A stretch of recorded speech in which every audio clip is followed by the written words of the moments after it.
There will now be an opportunity for silent prayer or meditation.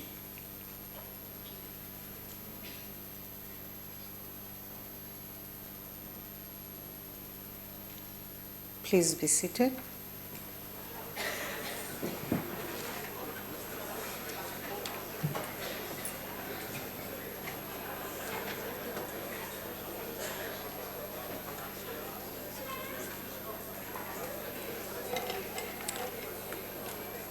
The first item on the order paper is questions addressed to the Deputy President. And of course, honorable members, you may press the talk button at your desk if you wish to ask a supplementary question. The first question has been asked by the Honorable, the Leader of the Opposition, to the Honorable, the Deputy President. Honorable DP.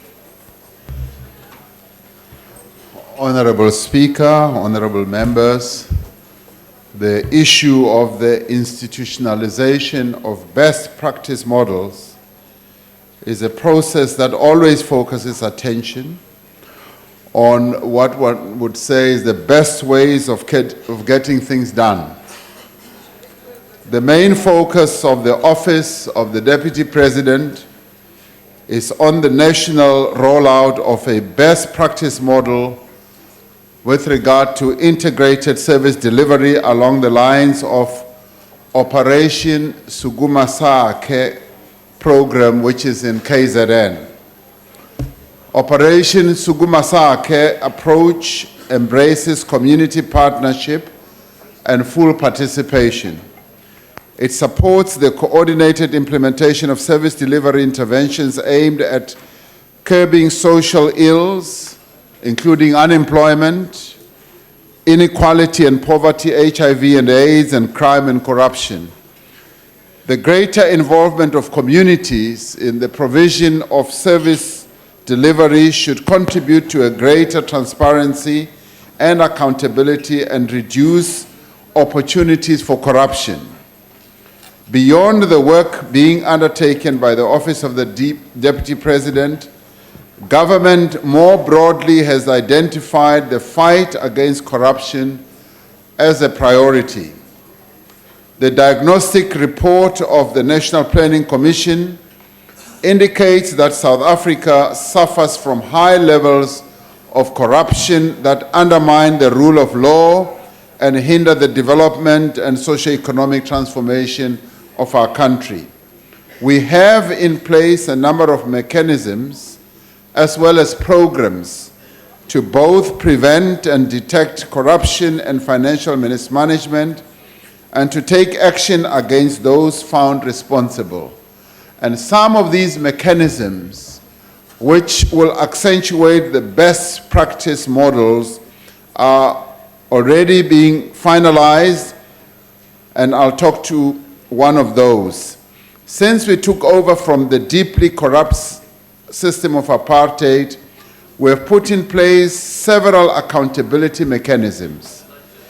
The Prevention and Combating of Corrupt Activities Act, the Protected Disclosures Act, the Public Service Management Act, the Municipal Finance Management Act, are all aimed at reducing the scope for corruption. Oversight institutions, clearly such as the Auditor General and the Public Protector, play a critical role in ensuring transparency and accountability.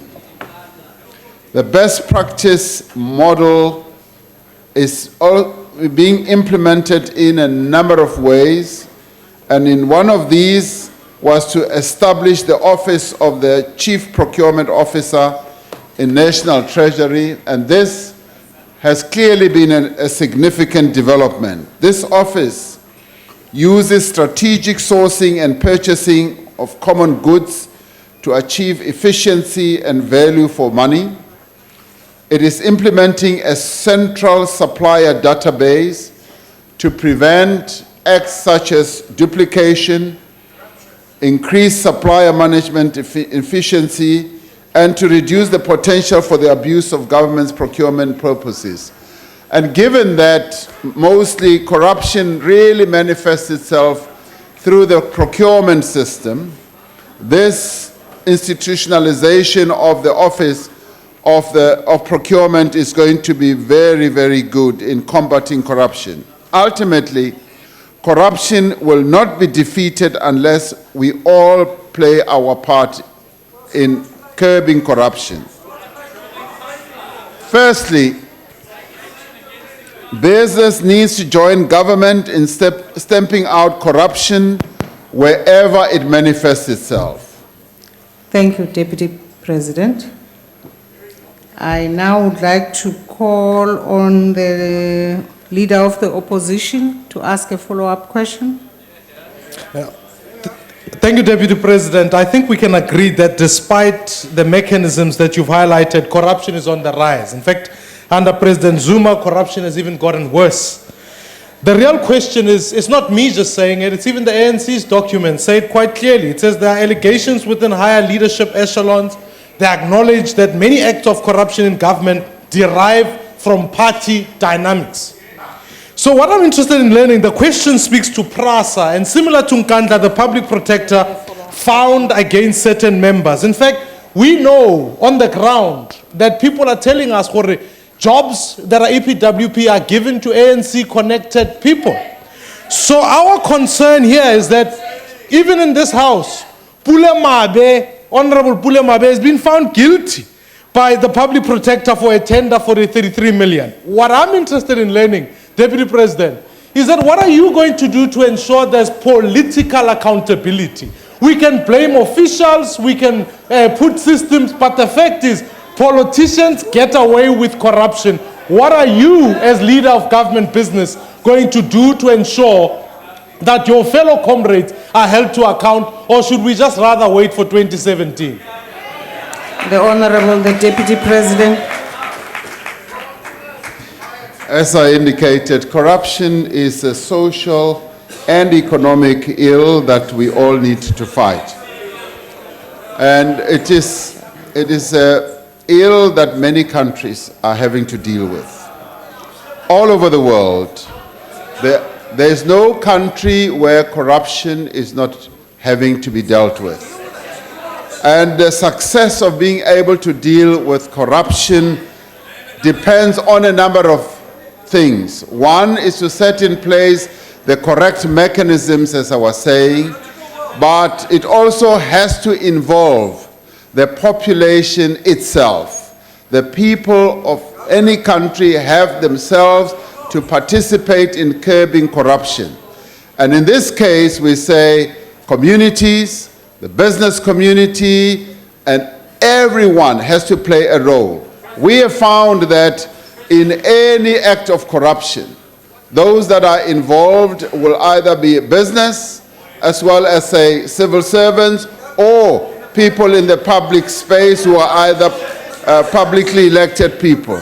So that is almost like the triangle of corruption, and that is what we need to attend to and to rid our country of. And it exists all over. Now, it is all very well to sit up there and be pious and say, you know, you deal with it, we have no role in it. We are saying all of us have to deal with this public ill. We've got to make sure that we deal with it and ensure that we rid our country of corruption. Now, Honorable Maimane, can you please allow the Deputy President to respond to your question? Yeah, my question, please. Please, Honorable Maimane. Thanks. Yeah. Honorable Deputy President, please. now the Honorable Member spoke about corruption in EPWP programs. Now, I had always heard about this, and as I've gone around the country, and particularly participating in initiatives where EPWP programs are underway, I've often asked, how do people get to be chosen to participate in EPWP works or projects? And I've often been shown the lists that people have, and many people in the community say, yes, my name came up and I'm participating Yes, my name came up and I'm participating. Now the allegation that is being made is unknown to me, and I have gone around the length and the breadth of the country seeking to find out how those jobs are actually distributed amongst our people. So corruption, yes, is an ill that we all need to participate in curbing. Let us not sit on our perches and just talk about it. Let us do something about it. Thank you very much. The Honorable Shengwa. No, Honorable Speaker, on a point of order. What's the point With of great order? respect, the question even speaks to Honorable Mabe here. I'm asking the Deputy President, what is he going to do? Not all of us. Otherwise, it's everybody's problem. What is Honorable he Mabe. going to do? That the Deputy President Honorable answer the question. Maimane. He himself. Not all of us. He Honorable himself. Maimane, I'm proceeding to ask the Honorable Shengwa to put a supplementary question to the Deputy President. Sorry, Madam Speaker, Yes, point of order. Honorable Steenhuisen. We put questions to the Deputy President so that he answers them. He can't come here with a pre-prepared script from the Thuli House and read it and expect us to accept that as an answer. He clearly did not understand or listen to the question of Honourable Maimane. It was direct and he has not answered it. We can't have these sessions here. The Deputy President's going to make a joke of this. Why must we come to the House and have these sessions if he's not actually going to answer the questions? He needs to get serious. And this man wants to be the President and he can't even answer a question.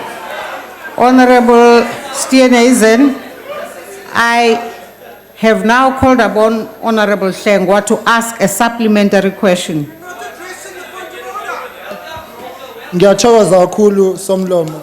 Honorable Deputy President, yesterday in this House there was a debate on the issue of corruption, and I think we all left in agreement that corruption was a widespread problem, particularly on that side of the House.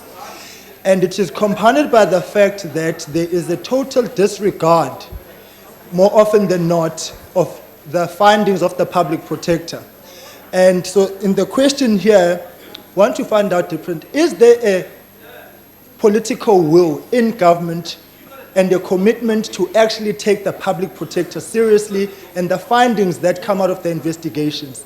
Because what is currently going on cannot be acceptable, where you cherry pick the reports of the PP and say we like those, we don't like those. It makes a mockery of the process and further entrenches the culture of non-accountability. So is there political will for a proactive engagement and interaction and relationship with the PP as opposed to this offensive and attacking nature which we currently see, which is reactive more often than not and is underpinned by high levels of cherry picking? We want a commitment of a healthy working relationship between government and the public protector for us to maintain a healthy system of checks and balances, particularly with regards to issues which are her findings on matters that she's investigating. Thank you. Honorable Deputy President. I can answer emphatically that yes, there is political will to deal with the findings of the various institutions that we've put in place that are meant to deal with corruption, i.e. the public protector. Recently, she came out with a report on Prasa, as the Honorable Leader of the Opposition referred to earlier. And when she came out with that report, immediately the board said they are studying that report and they are going to look closely at it and see what action needs to be taken. So now they have taken on the responsibility as the correct authority that should do so. They are the ones who either ask for the report or people complain, and once the report is out, they will deal with it. Now, the government's commitment to dealing with corruption is strong. And it is for this reason, if you listen very carefully, it is for this reason that this Office of Central Procurement has been put in place. And corruption always happens around procurement. And it was for this reason that the ruling party decided that an office like that should be put in place so that we can centralize procurement. And now the procurement office is setting out a supplier database so that anybody who wants to do business with the state, who wants to either have the state buying their services or their goods, should have their names on the database so that everything can be transparent, so that there can be higher levels of efficiency. That is precisely how we are going to carry on with the job of curbing corruption in government. But likewise, we are saying those who are in business should also pay heed, because corruption takes a number of people, those who are in business and some people who are in the public service, and also publicly elected officials do get entrapped in corrupt activities. Now, this central procurement process is going to reduce levels of corruption, is going to curb corruption, and it is going to increase efficiency in government to ensure that our resources are not wasted. That is a commitment that we are giving to the people of South Africa, and I give that to you, Mr. Tlenga. Thank you very much. The Honorable Filtane.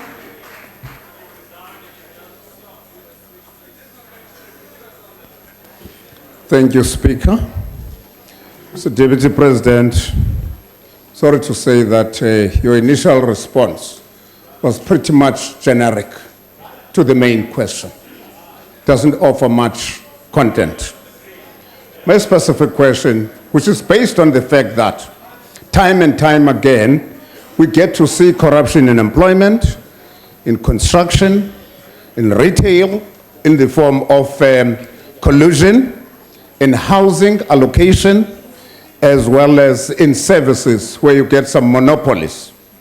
Now, what stringent, urgent, strategic, legal measures does your government propose to take?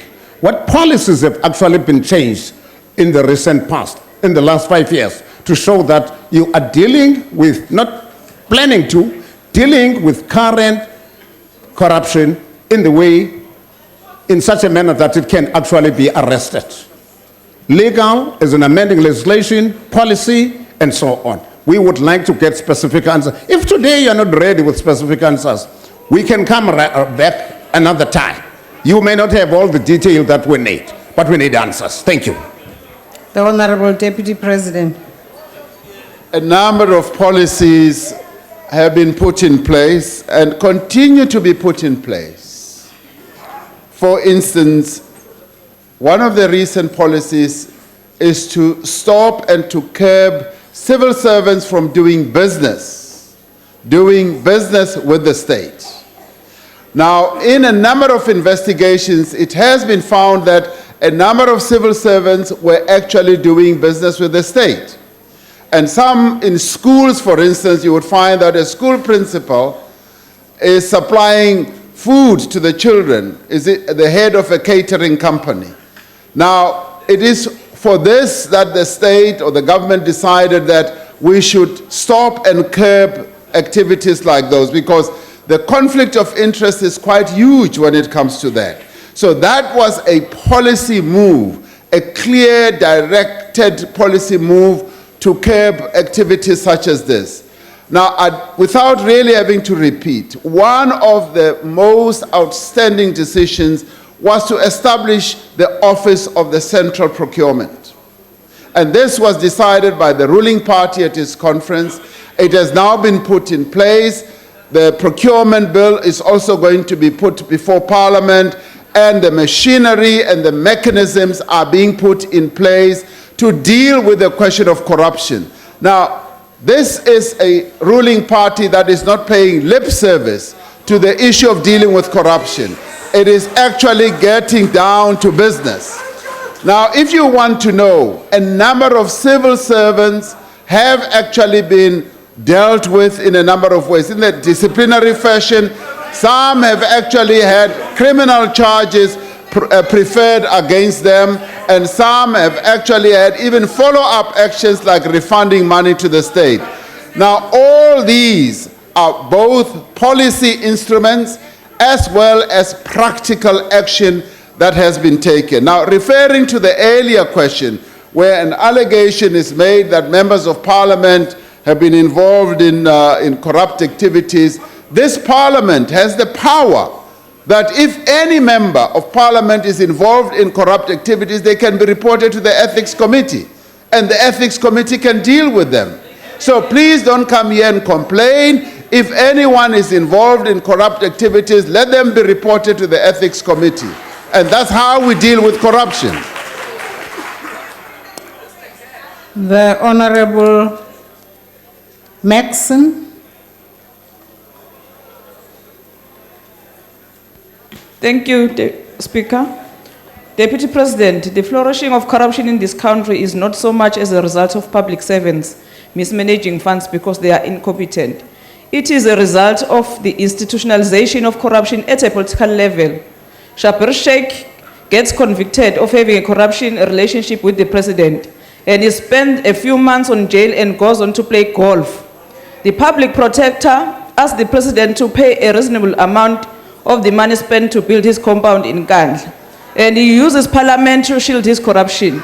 Your own company, Deputy President, colludes to sell coal to Eskom at inflated prices. Now the question is, what kind of medicine is needed to cure ANC? To cure ANC with its leadership? You can laugh, but you can hear what I'm saying. The ANC need medicines to be cured. Start with number one, because there is no political will at all. Or we need prayers in this country. Thank you. The Honorable Deputy President.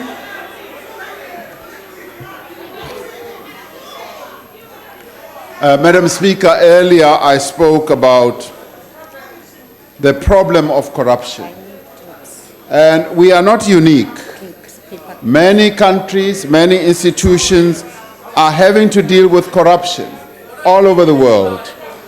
And if we recall, in this very country, if we cast our eyes back, corruption was rife. And it was corruption that was also underpinned by an apartheid system. But we never got to hear about it. It was hidden. It was hidden under the edifice of apartheid. Today, yes, we do get to hear about corruption, which is good, which shows that transparency is increasing.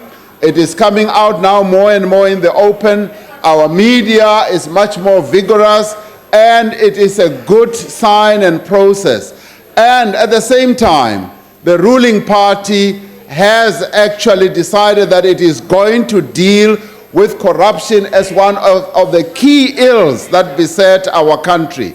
Now, mechanisms are being put in place. Some are already in operation, and indeed, some will continue to be in operation. If members of this House have further suggestions on how this can be dealt with, let them put them on the table. We are open to any suggestion, but we have put in place mechanisms that are currently dealing with a spate of corruption.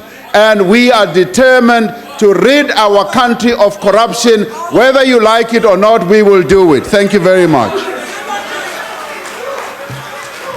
We now come to question raised by the Honorable Shibambu. Question number 18. The Honorable, the Deputy President.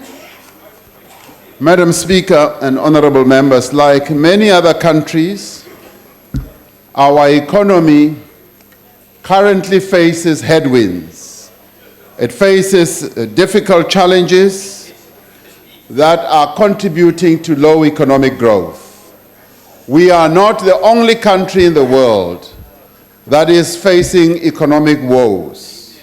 Right across the country, including a country like China, which was growing at high rates of growth.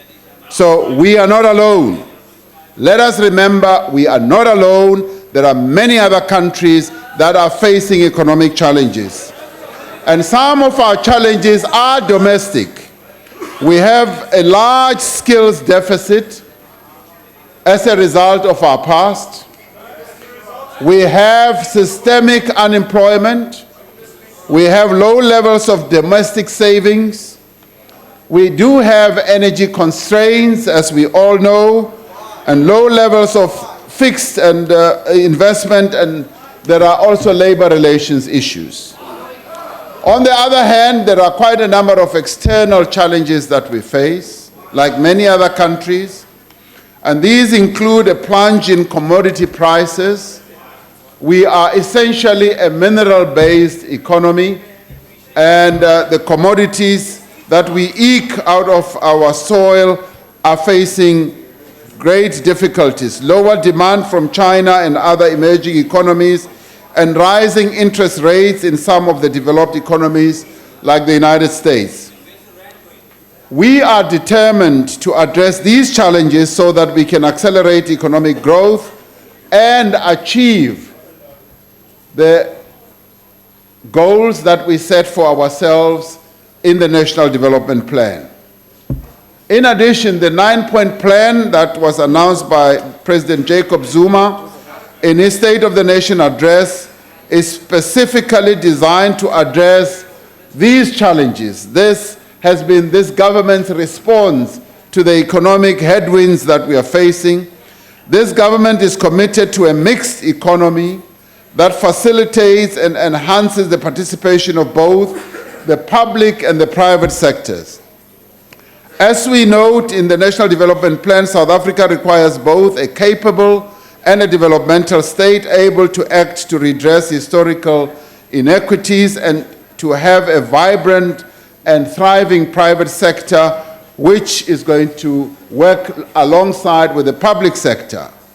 The NDP recognizes the need for sustained state participation in the economy, not in opposition to, but in partnership with the private sector, like it happens in many other countries. The state is already making significant contribution and investment in our economy. It is currently investing large amounts in infrastructure, in energy, in transport systems, and in building dams and houses. Government promotes economic transformation also by promoting and supporting small, medium businesses, and the government has implemented several measures to attract both foreign and domestic investment. We have been successful, often in partnership with state-owned enterprises, particularly in the form of developmental finance institutions like the IDC and the DBSA. And government also intervenes to deal with challenges of specific sectors in our economy. A recent example is how we have dealt with the steel industry that is facing headwinds. This government is committed to addressing the real impediments to growth in our economy, and as we manage this economy, we're creating a balance between what the state can do on its own and what the state can do in partnership with the private sector. And with that, we continue to seek this balance, and we are confident that as we implement the 9-point plan, our economic woes will be a thing of the past as our economy continues to grow. Now, 2020 is the year that we have set up for ourselves to have an economy, Honorable Shivambo, that will be growing at 5%. And this is not the time to think of abandoning the NDP. Not at all. It is an overarching plan of our people, of our country, and we should be able, and in fact I am convinced that we will be able to reach that 5% growth by 2030. Thank you very much. Honorable Shivambu. Thank you very much, Honorable Speaker. Just quickly, earlier on, the Chief Whip of the Democratic Alliance said that the Deputy President wants to be President. Well, according to the Premier League, such is not going to happen. He's not going to be President of anything. Because the next President is going to be female. Now, the question is, your NDP's backbone is that there must be capitalist expansion by 5% at least in the next 14 years or 15 years. And all indications in the global economy domestically are such that there will never be any such expansion. You can, whatever you can do, you can only wish. So it means that your intention to create 11 million jobs, to deal with the education question much more decisively, to industrialize, might not happen because your logic and thinking is that there must be continued capitalist expansion. And we're saying that, don't you think that this is the high time to take a non-capitalist development which will include state-led industrialization, not just throwing money into black industries, but state-anchored industrialization, like was the case in China when it took off from the late 1970s and early 1980s. They're not talking about that. Don't you utilize, why don't you use this space to utilize the available steel and mineral resources to industrialize Do you and have a deal much question, more Honorable decisively Shivambu? with those issues? So the question is, why don't we involve state participation and take a non-capitalist road towards industrial development? Thank you very much, Deputy President, forever. Honorable Deputy President. Thank you, Honorable Speaker. I think anyone reading the political economic history of the world will realize that successful economies have, particularly in the modern age, have tended to be those that have harnessed the strength of state-owned enterprises as well as the private sector enterprises. It was Deng Xiaoping who, after 30 years of pure socialist economic development in China, realized that the only way to get China, to catapult China to higher levels of growth, would be to harness the capital of the private sector, to involve the private sector. Remember, in 1949, they had smashed the state and set up state-owned enterprises. And their performance was not at a high level. I'll give you one good example. Their steel production capability was kept at 23 million tons. And it was only after 1979 when they introduced capital from offshore management capabilities that they learned from other capitalist countries, that they integrated them with their own state-owned enterprises, that their steel production rose to 620 million tons. They were wise because they had adopted a system that said, we want to control our economy, but we are going to involve the private sector. Granted, the public sector in China is the dominant player in the economy. In our country, yes, but it is as a result of their history. In 1949, they smashed the state and nationalized everything. In 1994, we did not smash the state. We didn't smash the state, and we had to reach an accommodation with capital in this country, and the capital controls 70% of our economy, and we control 30%. Now, the magic is how you harness the strength of both the private sector and the public sector to create magic and to make sure that your economy grows. That is what China did, and we are investing a lot of money in our economy as the state. The state is currently the biggest investor in our economy, and we are investing in infrastructure. The capital investment in our economy is rising by leaps and bounds, and we are going to turn this economy around, with the state and the private sector playing a key role in the economic trajectory of our country going to 2030. Thank you very much. The Honorable Hadebe. Thank you, Honorable Speaker. Honorable Deputy President, the NDP remains one document or strategic plan which has got the support of the most of the people of South Africa, because it was unanimously adopted by this Parliament the civil society, business, and labor also supported the NDP. But it is not only the South Africans who supported the NDP, plus our trading partners themselves. Because when they came and engaged us in Parliament, they said that this NDP is good because it can see the future projections of this economy and the areas in which the development is going to be.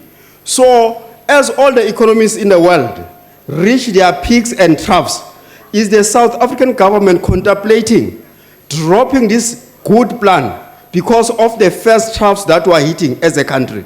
Thank you. Deputy President, Honorable. The South African government has no plans, intention, thought whatsoever to drop the National Development Plan. This has become the most comprehensive plan that has been put forward to the people of South Africa. And the good thing with it is that it was adopted by nearly every party in this parliament.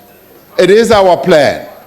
It is our overarching plan that we have now as government translated with the purpose of implementing it more properly into the medium-term strategic framework with clear outcomes, clearly set out outcomes, and with clear deliverables. That plan has been dissected to the last iota. It is now in implementation mode. Every quarter, the ministers in President Zuma's government account for how they are implementing the plan, set out the areas of strength and weakness, and actually set out clear time frames with regard to the implementation of the plan. And because it is an overarching plan, it touches on every aspect of South African life. So this has become the most wholesome plan our country has had, and it is deeply embedded on the Freedom Charter, which was adopted 60 years ago. So as we implement this plan, we're essentially implementing the tenets of our Constitution as well as the Freedom Charter. More directly, we have no plan whatsoever to abandon the National Development Plan, and indeed the Freedom Charter. This is our plan. It is a plan of the people of South Africa. They own it, and they are watching us as we are implementing it. Thank you very much. The Honorable Mainir. With respect, Deputy President, the Honourable Deputy Minister of Public Works, Jeremy Cronin, disagrees with you, because the Honourable Deputy Minister tells us the National Development Plan is more of a vision. He tells us that it consists of some useful insights and recommendations, intriguing and untested proposals, summaries of programs, and long underway and much else. And these are all sandwiched, he tells us, between an opening section of cringeworthy poetry and clumsy attempts to present social contract theory. These are not the opposition views, these are the views of government's own National Development Plan. So will the Deputy President tell us whether he agrees with his own Deputy Minister, and if he doesn't agree, whether he agrees with me that the root cause of the problem is that government cannot or indeed will not implement the National Development Plan. And that is why, as the ANC's own documents tell us, South Africa is an underperformer. The Honorable Deputy President. It is not my wish to personalize anything in this parliament, but to the extent that you want me to personalize it, I work with Deputy Minister Cronin, and the both of us are leading the charge in implementing the programs that are set out in the National Development Plan. That is what I need to tell you, because you would want us to disown our minister. No, we will not. We will rather disown you, because we will not disown our deputy minister. Now, just coming back to some of the interpretation that you are putting, Oh, the poetry in the National Development Plan is so well crafted. The Deputy Minister is a poet himself. He is a poet himself, and you should take time and read his poems, because maybe that will be eye-opening. It will open the pores of your thinking if you were to read his poems. Now, the National Development Plan, being the overarching plan of the government, is a plan that we are all implementing. What you have said and what the Deputy Minister has said in his reading of the plan is not mutually exclusive. We are together in implementing this plan. So there are no contradictions. Where you are seeing contradictions, it's as a result of your double vision, because I'm sure maybe you don't see clearly. We are joined, yeah, because you wear glasses. I am only double visioned when I read, when I put on my glasses, but you are permanently double visioned. So we are committed, all of us are committed to implementing the National Development Plan. There are no contradictions. There is no doubt, there is no hesitation on this side of the House about implementing the National Development Plan. Thank you very much. The Honorable Esther Reason. Thank you, Speaker.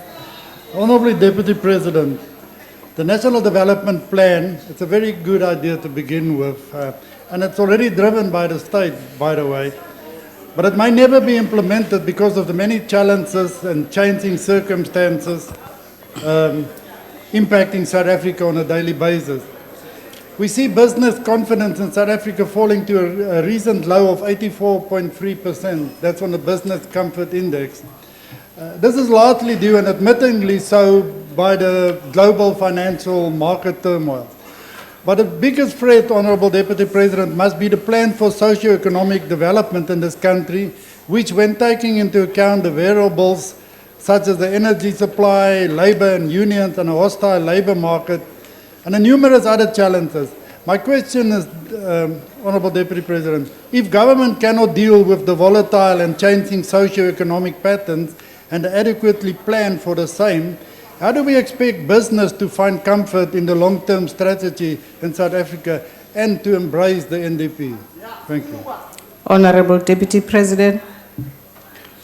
One thing that you cannot fault this government for is its bravery, its courage to deal with all the difficult challenges that we face. You just alluded to some of them. We are dealing with great challenges such as the labor situation, lack of investment, energy challenge. You haven't had load shedding now for easily more than 30 days. We are stabilizing Eskom, and we told you so. We told you that we would stabilize Eskom, and it is happening right in front of your eyes. And maybe you are blind and you don't see. We are stabilizing, and maybe you are lack of hearing, and maybe we need to repeat it over and over again. We are dealing with our challenges like any other country in the world. We are not shy of dealing with them, and where we have weaknesses, we admit them, and where we have failings, we admit them. We are that type of government. Now, when it comes to the business community, our president on an ongoing basis interacts with business leaders with a view of, yes, increasing the business confidence, and he invites them to come forward with proposals, and he invites them to invest in their own economy. At the NEDLEC level, a number of our ministers, Minister of Labour, Economic Planning, and others participate with all our social partners. And we are going to hold a summit on Friday where we are going to deal with the economic challenges that face our country. Now, we have this interactive relationship with the business community, with social organizations or NGOs, as well as unions. You don't find that easily in many other countries in the world. We are one of the unique countries that deals with difficult problems with all our social partners, and this is being done so that we can get ideas. The business community must come forward with ideas, put them on the table so that we can see whether they have any efficacy, so that we can inject them in the economic growth that we should be having. And we invite them to invest in their own economy, because the government is investing big bucks in the economy of our country. Thank you very much. We now move to question number 19, asked by the Honorable Masango to the Deputy President. Honorable Deputy President.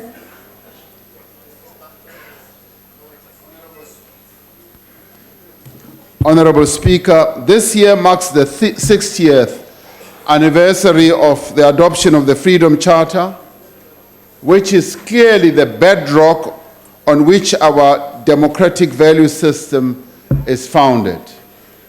The Charter affirms that South Africa and its people unequivocally pledge to respect the rights and sovereignty of all nations and to recognize the independence and the right to self-determination of African countries or nations. The draft white paper on South Africa's foreign policy elaborates on this theme. It says, as a beneficiary of many acts of selfless solidarity in the past, South Africa believes strongly that what it wishes for its people should be what it wishes for the citizens of the world. In pursuing our national interests, our decisions are informed by a desire for a just, humane, and equitable world order of greater security, peace, dialogue, and economic justice. We are an African country whose fortunes are inextricably connected and linked with those of our sister countries in the region and on the continent. Our foreign policy engagements are therefore anchored on the African agenda. Paramount to the achievement of this agenda is the social and economic development of the continent and the promotion of peace, security, and stability throughout the continent. South Africa has been actively involved in initiatives such as the Millennium Development Goals and the plan of implementation of the World Summit on Sustainable Development. We have been centrally involved in the development and implementation of a number of key instruments that have emanated from our continent.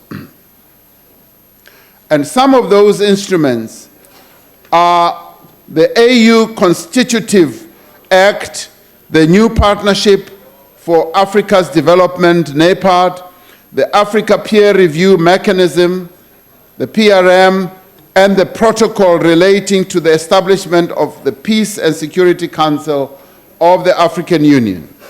At the level of the Southern African Development Community, SADC, we have been actively engaged in authoring its principal development and regional integration instruments. South Africa has been part of Africa's effort to restore peace and stability in strife-torn countries like the DRC, Burundi, and the Republic of Sudan, as well as South Sudan. The values that have guided our foreign policy engagements have led to the expansion of bilateral relations with other countries on the continent and have also led to enhancing trade and investment. While we can proudly celebrate the work we have done in the international sphere, we are acutely aware of the developmental and security challenges humanity faces.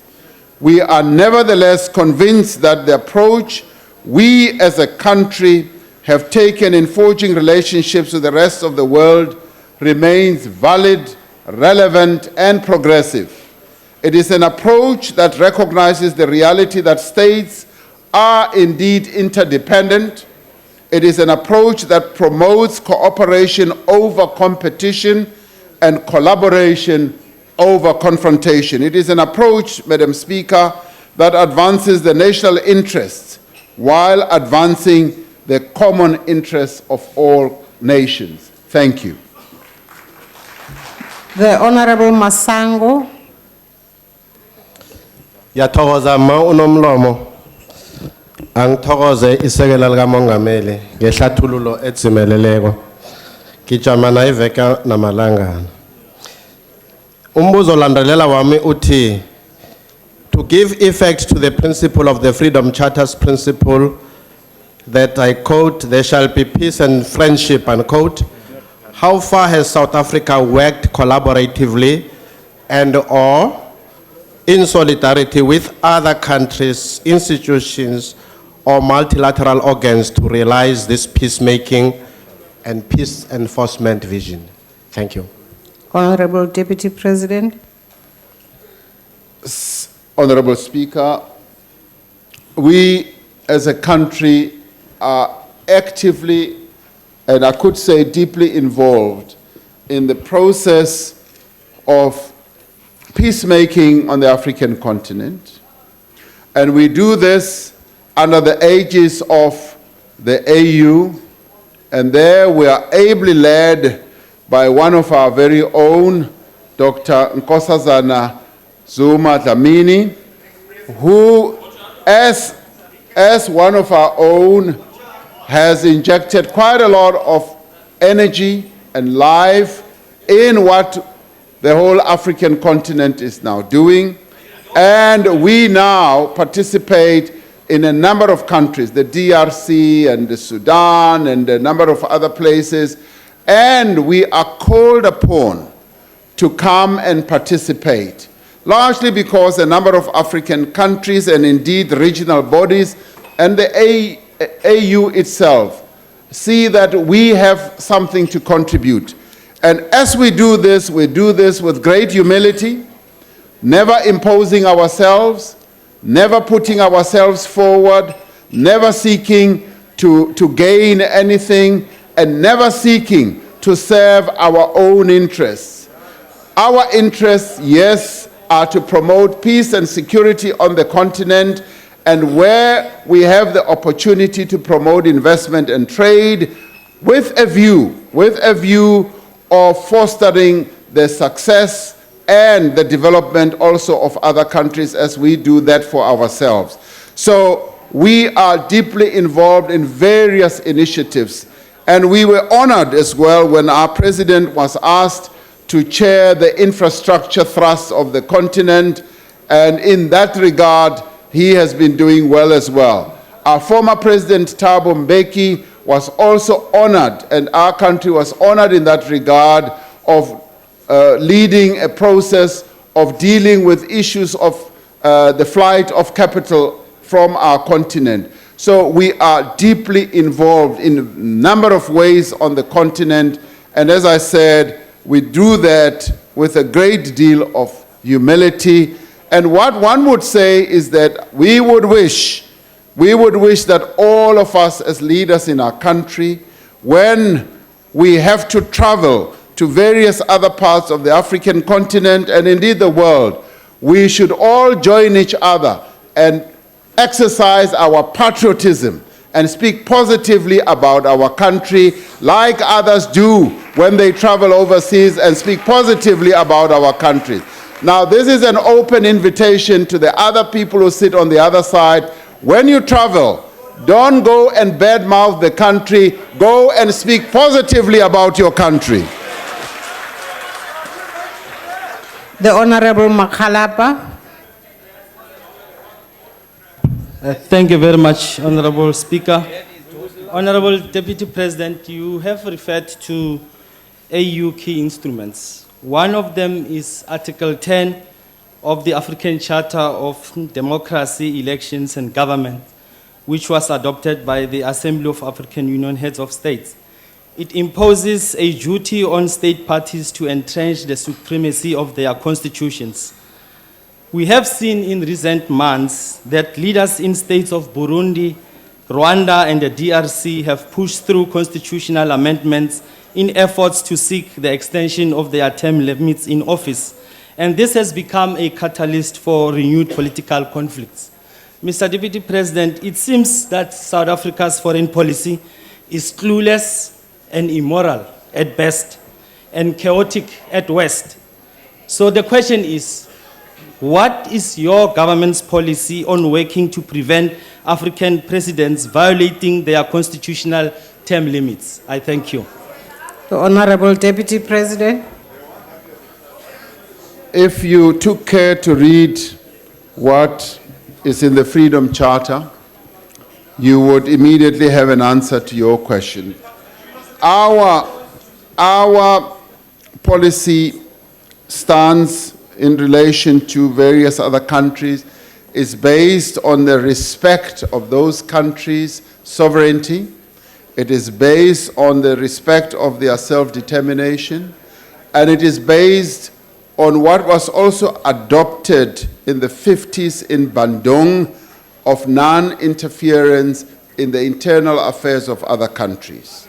Having said that, what we do acting with others in a multilateral way is where we find that there's slippage on this and that, maybe various principles like democratic principles, is to use our powers of persuasion, because in the end, that is the best diplomatic tool that one can use, of being able to discuss, to have dialogue, to cooperate with others. And where, for instance, we are invited to give our views, we do give the views that we hold on to that are deeply embedded in our Constitution, the views that we all adopted when we passed our own Constitution. So when you say we are clueless, I don't know what you mean by that, because our international policy is based on having a clear direction which is inspired and informed by the Freedom Charter, by our Constitution, and by our policy document as adopted also. So we do what we have to do and lead our country in navigating the various challenges that we come across as we implement our foreign policy. Our foreign policy is very progressive. It cannot be faulted. And those who fault our foreign policy do not know what diplomacy is all about. We know diplomacy, we are well schooled in diplomacy, and we are actually implementing the best foreign policy that this country has ever had.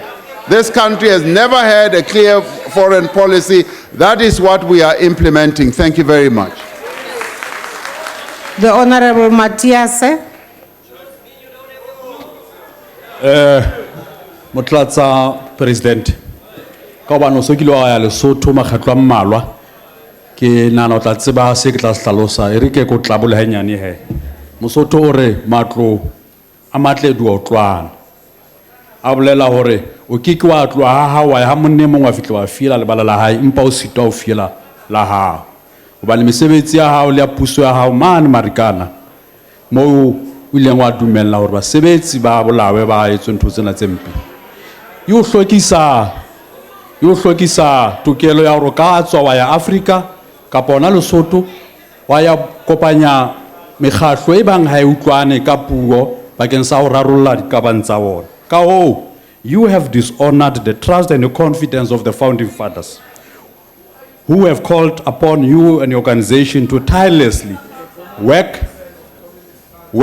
for the unity of the African people by your conduct in South Africa. Now, my question is, how do you hope to, without fear of self-contradiction, that you'll be able to mediate without you being so much conflicted? Because it's a fact that you're conflicted, you've got business interests, just as the president, your president has business interests in Lesotho, and that is the reason why the Basotho people are fighting among themselves.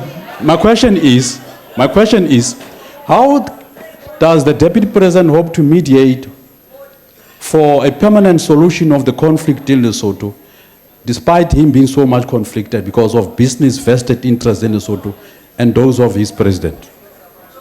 Honorable Deputy President. Ntate Matthias, bomadimabe ke bona kore rona re a bitswa. Rona re le South Africa, re le mmuso wa South Africa re a bitswa, ba re kopa ba re e tlo nkwana. A se nthwane e wena no ka ithabela hore o impose ho batho ba bang. Rona re a bitswa re a kopjwa ba re go kopa hore o tlo thusa o kenye letsoho o re thuse ho rarolla mathata a re leng ho ona. Ntho eno ba etsa ka hobane ba tseba mesebetsi ya rona re le South Africa, ba e tseba ehlile ba tseba le mesebetsi ya baetapele ba rona. Baetapele ba rona ba sa qaleng ka nna le President Zuma ho tloha kgale mokgatlo wona wa ANC o na le baetapele ba ne ba sebeletsa Afrika kaofela, ba leka hore ho be le ho sebetsa hantle dinaheng tse ding.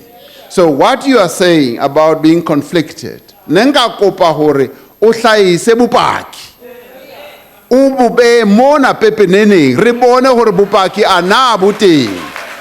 Ki ile ka hlalosa kgetlong lane le fitileng ke jwetsa Honorable Malema le yena.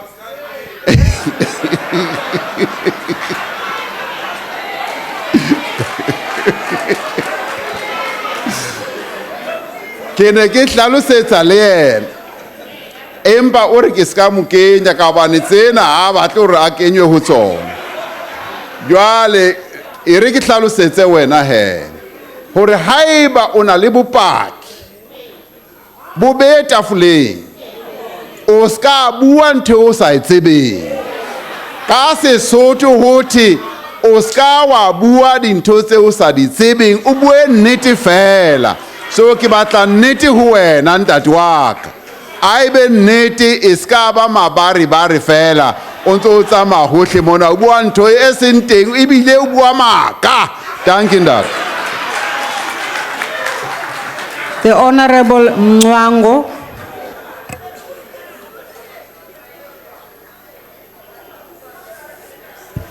Thank you, Honorable Speaker, Honorable Deputy President.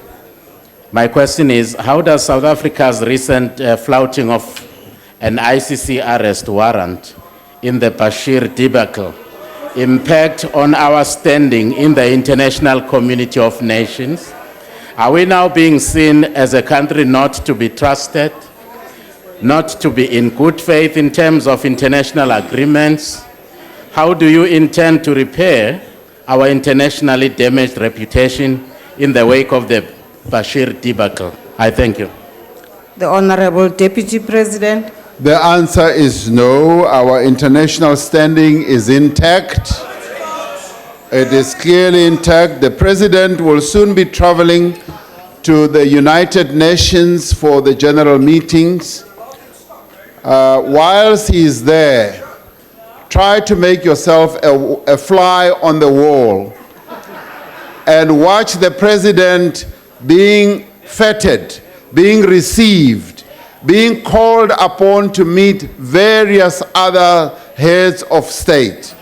Our President and South Africa is really so popular. It is the darling of the countries of the world. Whenever President Zuma travels, whenever he travels, they want to meet him. There are times when he asks me to deputize on his behalf, and whenever I go and meet other heads of state, they always say, "Where is my brother Jacob Zuma? Where is my brother Jacob Zuma? Pass my greetings on to him." So that is a clear indication. If you could make yourself a fly on the wall, I would invite you to do so when he travels to the UN. Thank you. We come to question number 20, asked by the Honorable Singh. I don't see Honorable Singh. However, please, Deputy President. I believe Mr. Mwangu will take the supplementary. Honorable Deputy President. Thank you, Honorable Speaker. South Africa's engagement with other countries aims, amongst other things, to increase bilateral trade and investment. They also provide an opportunity to share experiences on economic and social and technological development. The recent visit to Japan, for example, aimed to strengthen relations with Japan and to identify opportunities for collaboration in areas such as innovation, technology transfer, minerals beneficiation, renewable energy, advanced manufacturing, and agro-processing. On our recent trip, Minister Naledi Pandor was there, Deputy Minister Kele was there, Deputy Minister Masina was there, and a number of other key government officials. We had gone there to sign a number of agreements, particularly on the technology transfer side. The Japanese can teach us a lot, but so can we. And that is the type of exchange that we had gone to seal there. The visit contributed to the advancement of Africa's agenda by furthering and strengthening the Tokyo International Conference on Africa Partnership. This partnership promotes trade, investment, growth, and infrastructure development on the African continent. The Japanese government undertook to assist South Africa with its energy diversification efforts by transferring energy-saving technology to our country. It also committed to advancing the implementation of the joint study on economic cooperation and undertaking training programs to upskill South Africans in line with our Black Industrialist program. South Africa undertakes bilateral engagements with a number of other countries around the world to promote trade, investment, skills and technology transfer, and also to promote broader economic growth and cooperation. These engagements have resulted, amongst other things, in deepening business linkages between our country and those countries, increased investment in South Africa. Japan stands out as one notable one, where after we met, the business community said, we want to invest more in your country. And the 130 companies that are here from Japan, all almost in unison said, we are there to stay because we found South Africa to have the stability that we require to foster our investments.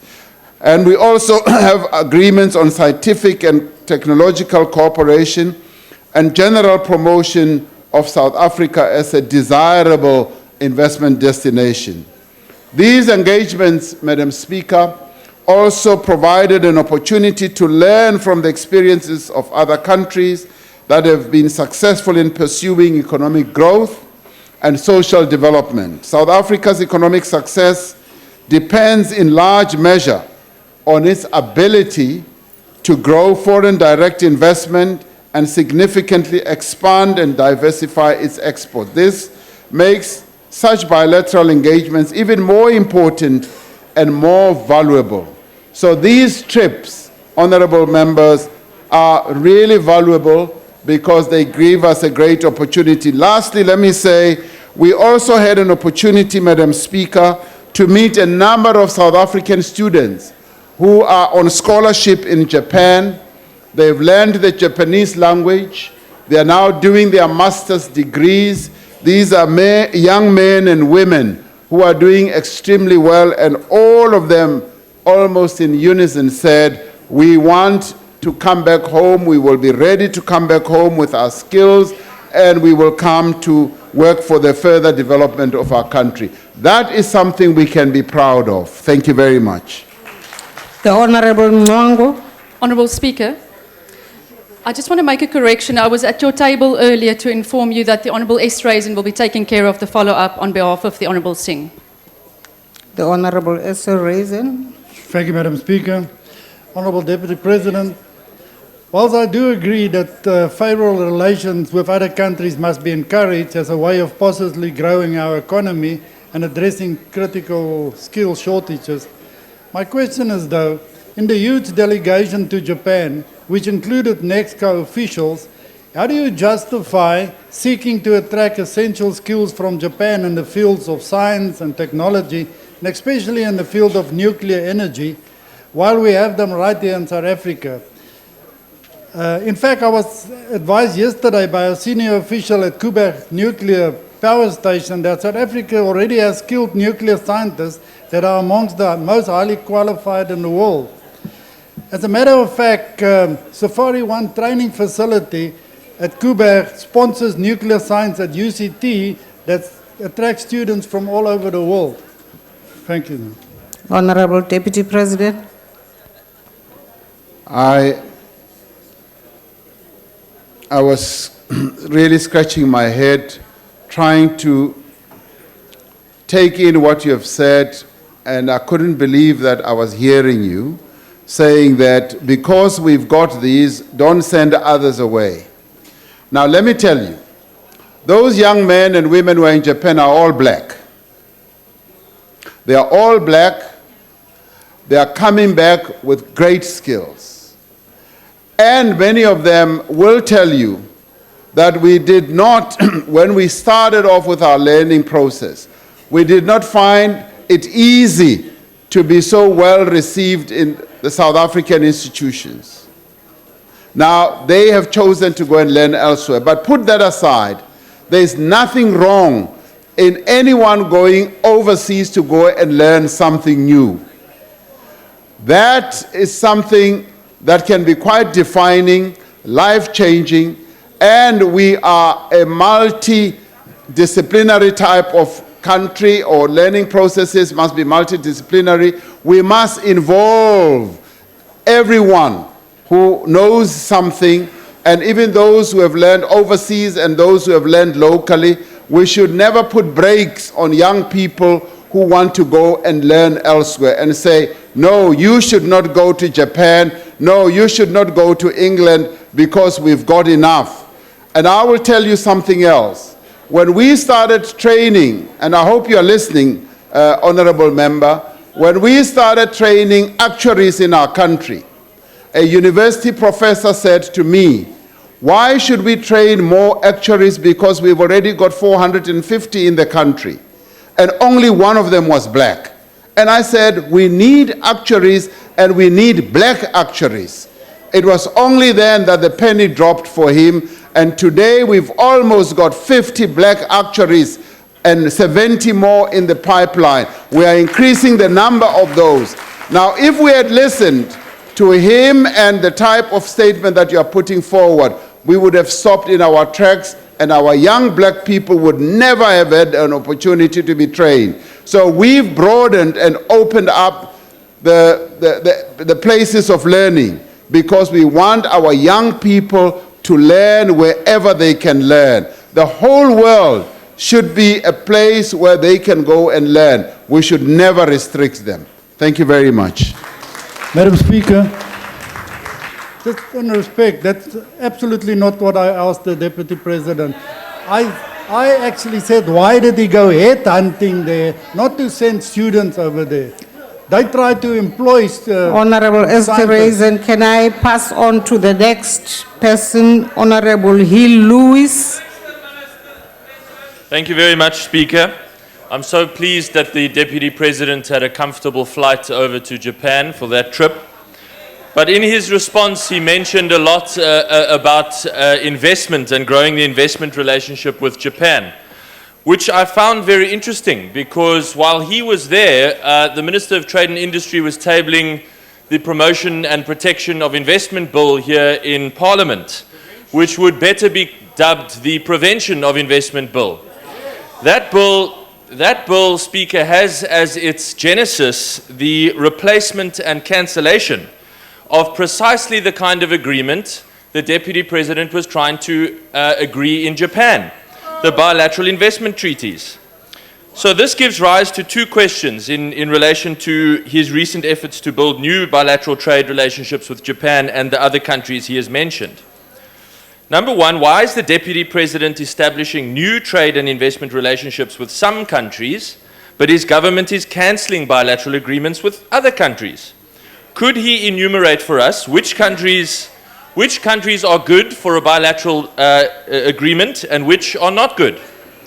And secondly, does his recent effort not contradict the purpose of the bill tabled, which is to obviate the need for bilateral agreements? Thank you. Honorable Deputy President. In pursuing our foreign policy, the foreign policy is underpinned by our need to grow investments in our country, as well as to promote trade. And we will therefore, in pursuing these objectives, seek to enter into agreements with as many countries as possible.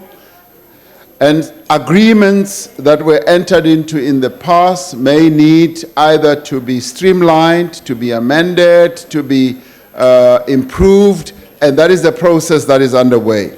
The honorable member should know that the Japanese business people will be here in a few days, and they will be holding a seminar which they've asked me to come and open, and they are coming fast on the heels of our visit to Japan because they want to invest further here. Their investment or export promotion entity called JETRO is going to be holding a seminar here together with our own local businesses. Why are they doing so? They're doing so because they want to further invest in our country. They want to deepen their own understanding of the investment environment in our country. They want to form partnerships with a number of other companies in our country, particularly your emerging black industrialist companies, and therefore there is no hindrance whatsoever, particularly on the Japan side, and indeed from any other country. Later, President Zuma and myself will be traveling with ministers to various other countries. And as we travel, what we're seeking to do is to promote investment by those countries into South Africa and our trade dealings with them. And nothing else is going to deter us from doing so. If we have to enter into agreements, we will be doing so. If we have to amend agreements, we will be doing so with a view of streamlining those agreements that we have entered into. So what you are dealing here with in terms of the legislation, go ahead and enable our ability to go and seek investments to come to South Africa so that we can create jobs. Thank you, Mr. Chair. The Honorable Musala. Thank you, Speaker. Deputy President, what investment plans has the Japanese business community and government committed in consolidating the objectives of the African agenda through the Tokyo International Conference on Development Partnership in promoting, firstly, increased investment, growth, and infrastructure development in support of Agenda 2063? Thank you. Honorable Deputy President. A number of initiatives are going to be considered at the next TICAD meeting, which is going to be held, I think, in Kenya. The Prime Minister of Japan is going to be coming to the African continent together with a number of other ministers from Japan. And at that meeting, which will also be attended by our President, a number of African leaders will get together and discuss the extent to which we can get Japan to cooperate on an equal basis with the African continent in fostering investment in a number of areas, particularly in trade, as well as in infrastructure. And Japan wants a number of other African countries to trade with them. And we are well placed because we already have up to 130 of these companies working here. So we are a very strong platform to facilitate that type of economic activity for a number of other African countries. Now, Japan is obviously also on its own looking at a number of areas where it can expand. We had great joy in testing out a vehicle that Toyota has developed in Japan, which is powered by fuel cells. And fuel cells uses the platinum as a catalyst, and they are going to be rolling out these types of cars in a big way. And South Africa is well placed to benefit from this type of economic activity. And so therefore, Japan and South Africa, and indeed Japan and Africa, are going to continue strengthening their investment and trade ties. And in our case, we want to strengthen our industrial base. They are warmly disposed towards helping us develop our own industrial base and development, and also promoting black industrialists. So we are well positioned with Japan. Africa is well positioned with Japan, and we can look forward to a future where we have good relations with Japan as we continue to develop and grow our own economy. Thank you, Madam Speaker. The Honorable Sheikh Imam.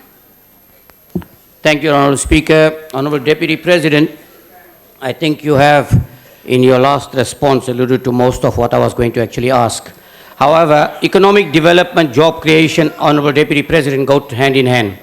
What role will you play in placing emphasis on the manufacturing industry for the purposes of export and local consumption, bringing in experts with skills from China, Japan, to enhance the manufacturing industry in South Africa, and place more emphasis on exporting to create more jobs, create more industries, more entrepreneurs in this country, as a result thereof, and including partnership agreements where South African businessmen will own 51% to maybe 49% of those that are investing in the country, which will actually stimulate and create economic development in the country. Thank you. Honorable Deputy President. All of the above is precisely what we want to do and foster. We were fortunate enough to be accompanied by a fairly large business delegation of fairly serious businessmen and women from our country who participated in a business roundtable in Tokyo, and they were able to exchange views and ideas, and some of them were even able to either finalize contracts and deals that they were busy with. So that was actually a joy to watch, that as they travel with the President and the Deputy President on these trips, it is not just paying lip service to joint travel. It is actually something that leads to business deals that in the end will either lead to export, to outside our country, and investment into our country. So there is a great deal of benefit in that regard. But other than that, one of the things that we have learned is that other countries have been able to develop their own economies by studying what other countries have done.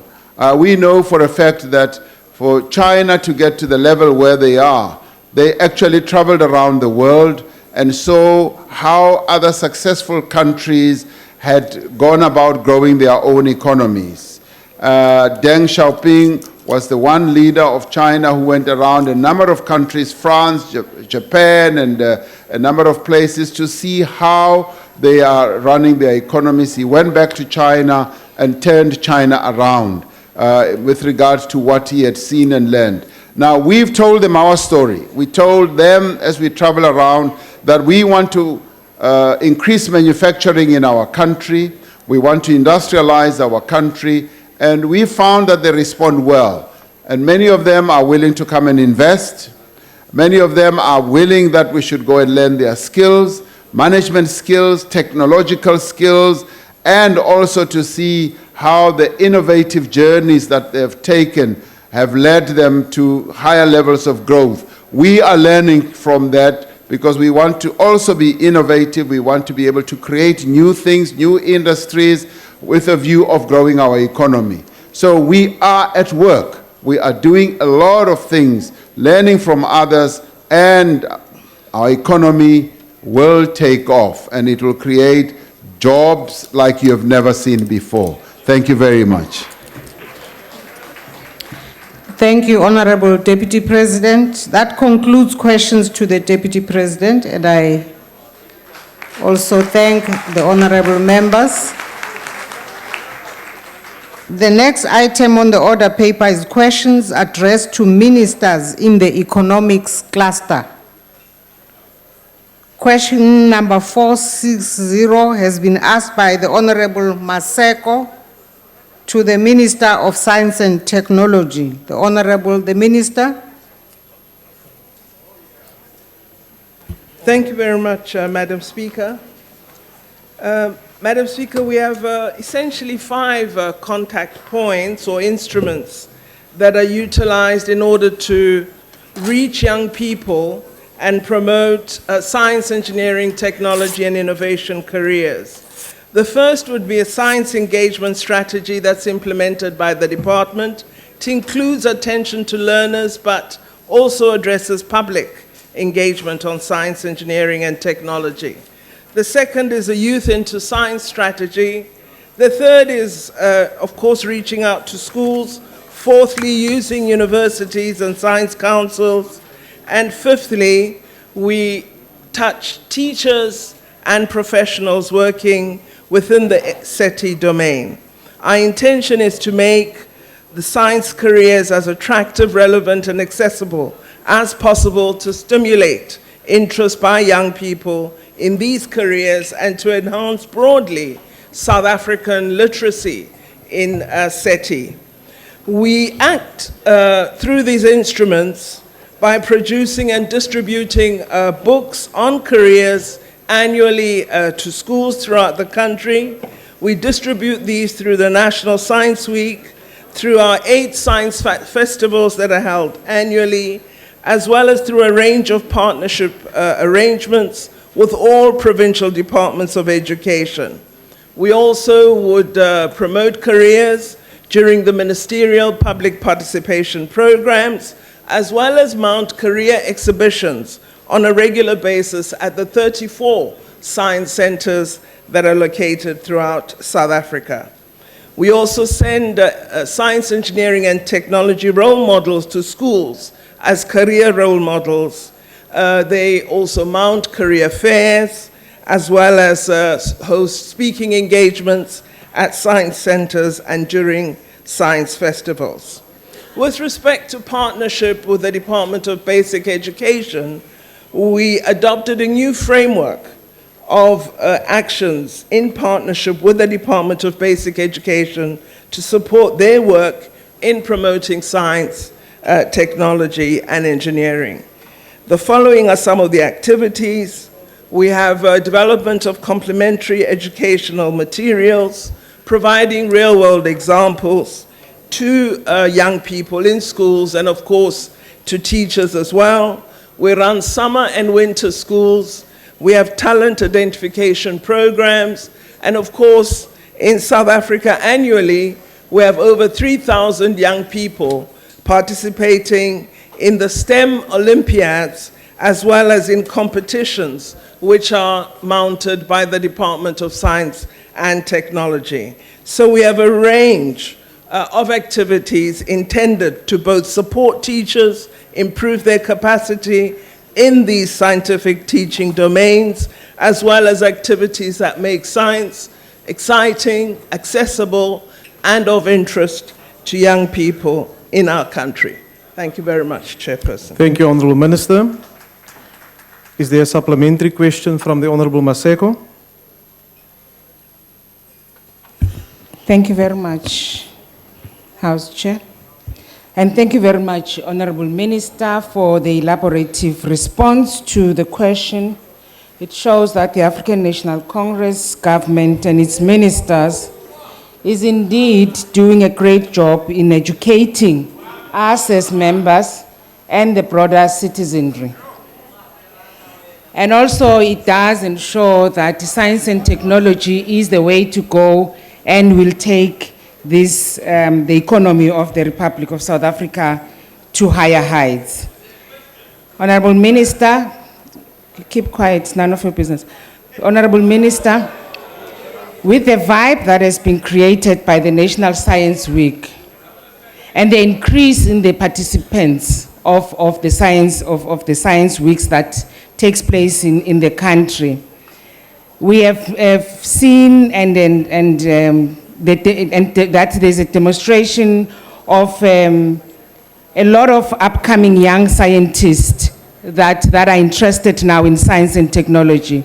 Will the department have sufficient research chairs to absorb this enthusiasm and influx into science and technology? And if so, or if yes, how many of such chairs are women? Thank you, Honorable Minister. Honorable Minister.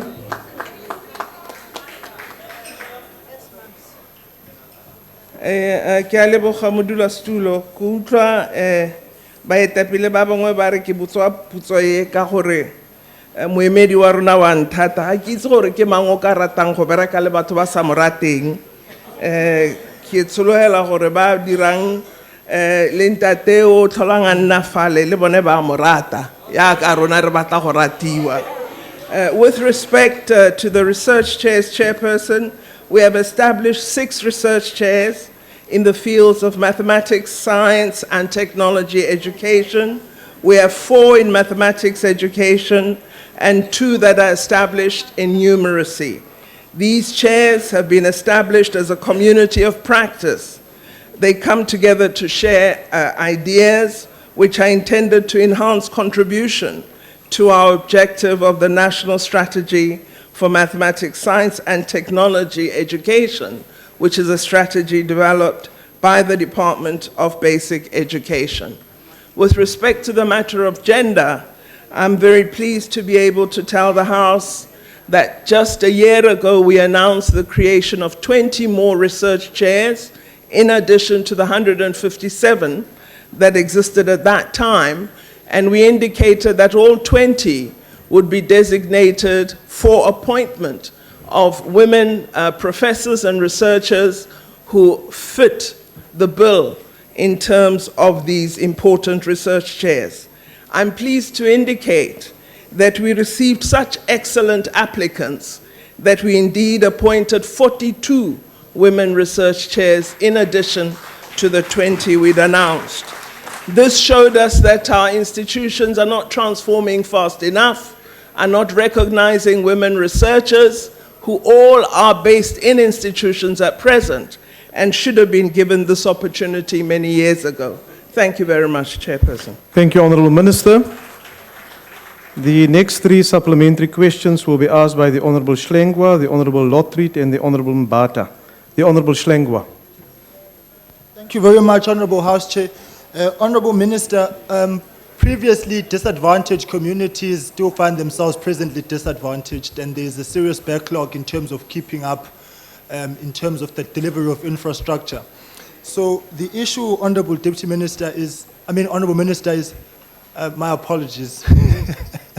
The issue is, what is being done by your department, particularly in light of the new framework that you just spoke about with the Department of Basic Education, to ensure that the necessary infrastructure in schools, particularly your laboratories, is made available? Because without a comprehensive bottom-up approach to ensure that we go back to basics and cultivate the scientists that we want at school level, we'll have a serious problem trying to develop them in institutions of higher learning. So that should become a priority. So we want to find out, does this new framework cover that, and if so, the relevant details, and when can we see really laboratories being developed and built in schools, particularly in previously disadvantaged communities? Thank you. The Honorable Minister.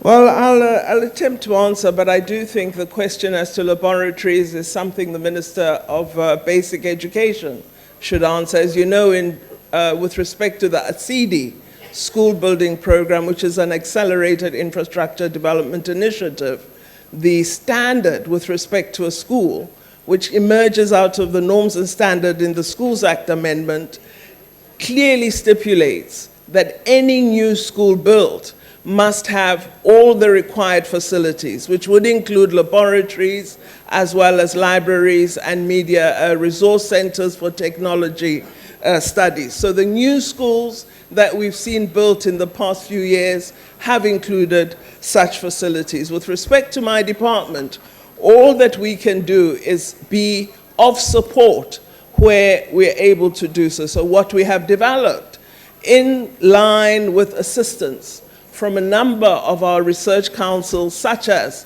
the CSIR, for example, are very portable, exciting and useful science kits that we provide to schools. We also have a mobile science laboratory that we're able to deploy to schools that ask us to provide assistance. I would like to see every school in the country, particularly every FET level school, having a science laboratory, but whenever we are asked to assist, we're able to provide the scientific equipment, the kits I've referred to, which include all that you need for carrying out the basic experiments in the FET phase of the curriculum, your pipettes, as well as the basic chemicals and so on.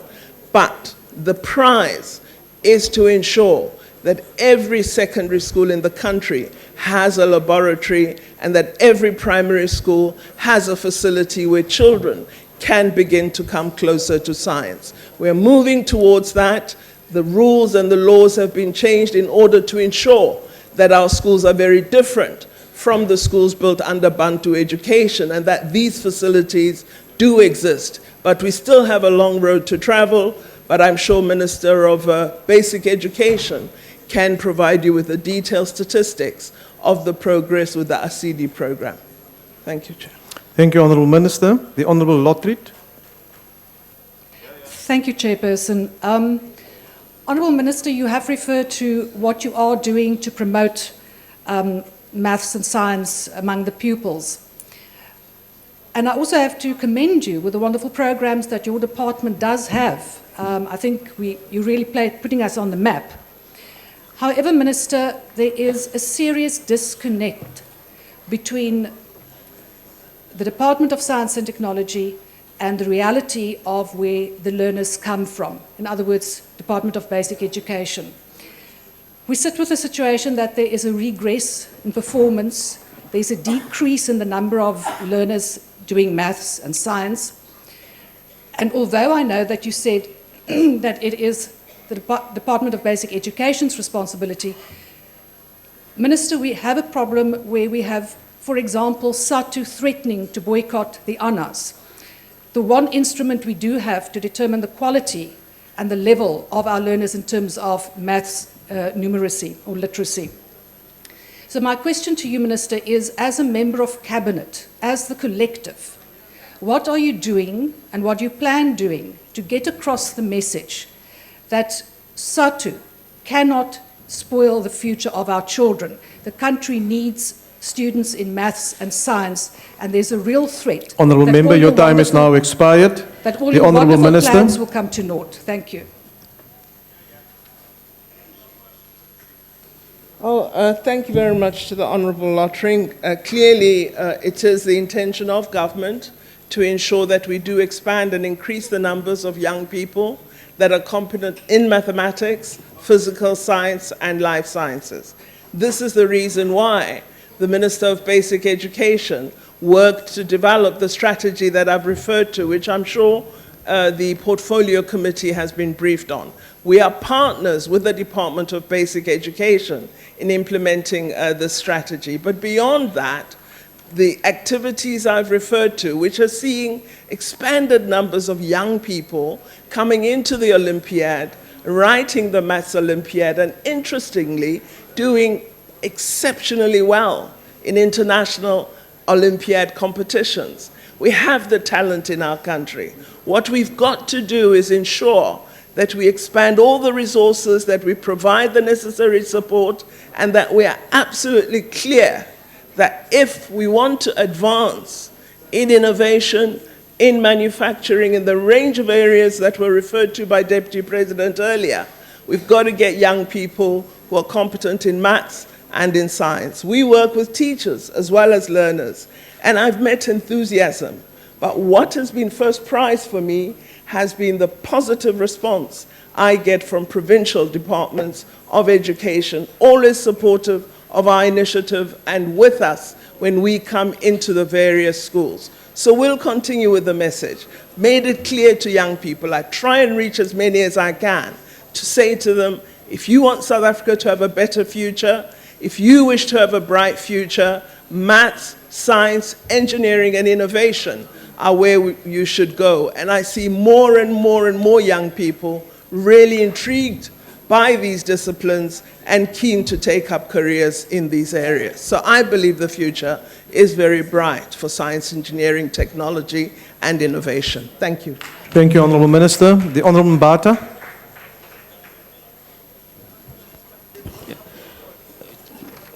Thank you, Chair.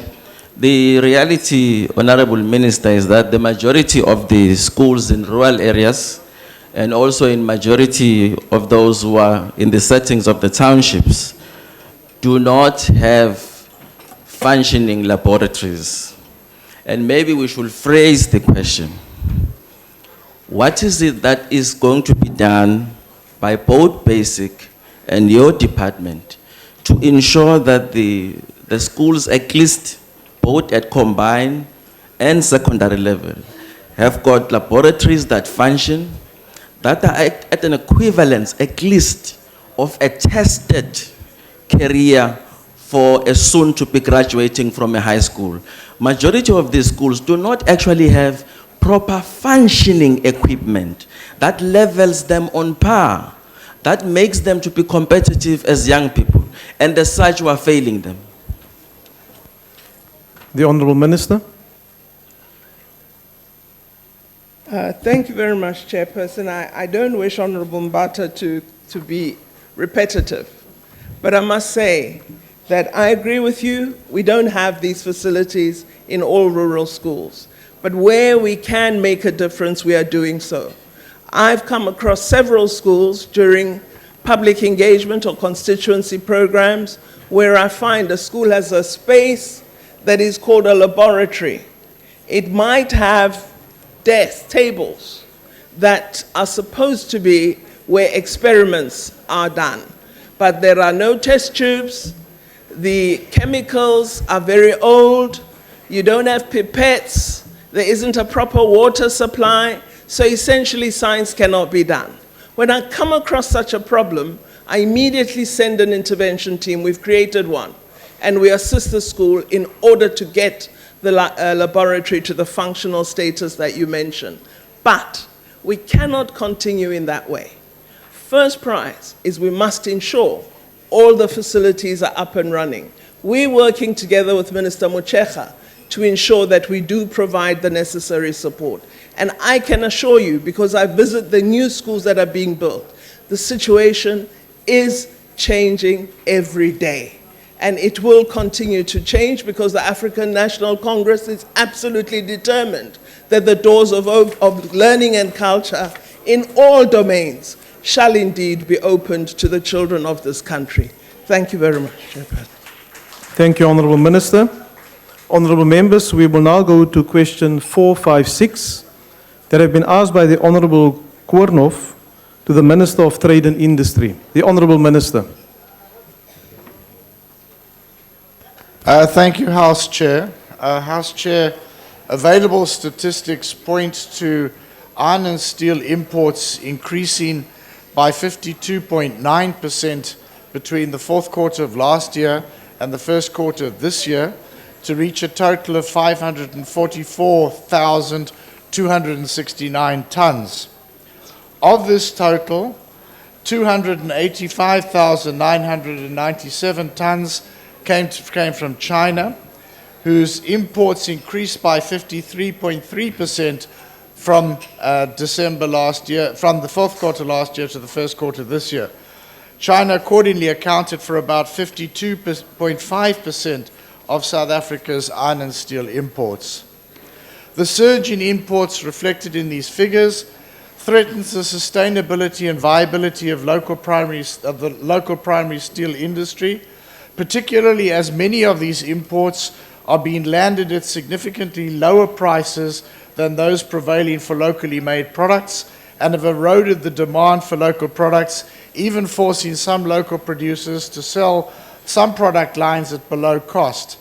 Other factors, including underinvestment in plant and machinery, rising import costs, including with respect to electricity, have further eroded the competitiveness of domestic steel producers. Given the global glut of steel and the consequent fall in prices, penetration of South Africa's traditional regional export markets by other supply countries has also negatively impacted on our exports of steel products. Primary steel products, to come to the second question, primary steel products until recently were imported into South Africa free of duty, while WTO rules allowed us to have a maximum bound rate of 10%. 12 applications covering a number of product lines were submitted by a number of steel producers to the International Trade Administration Commission, ITAC.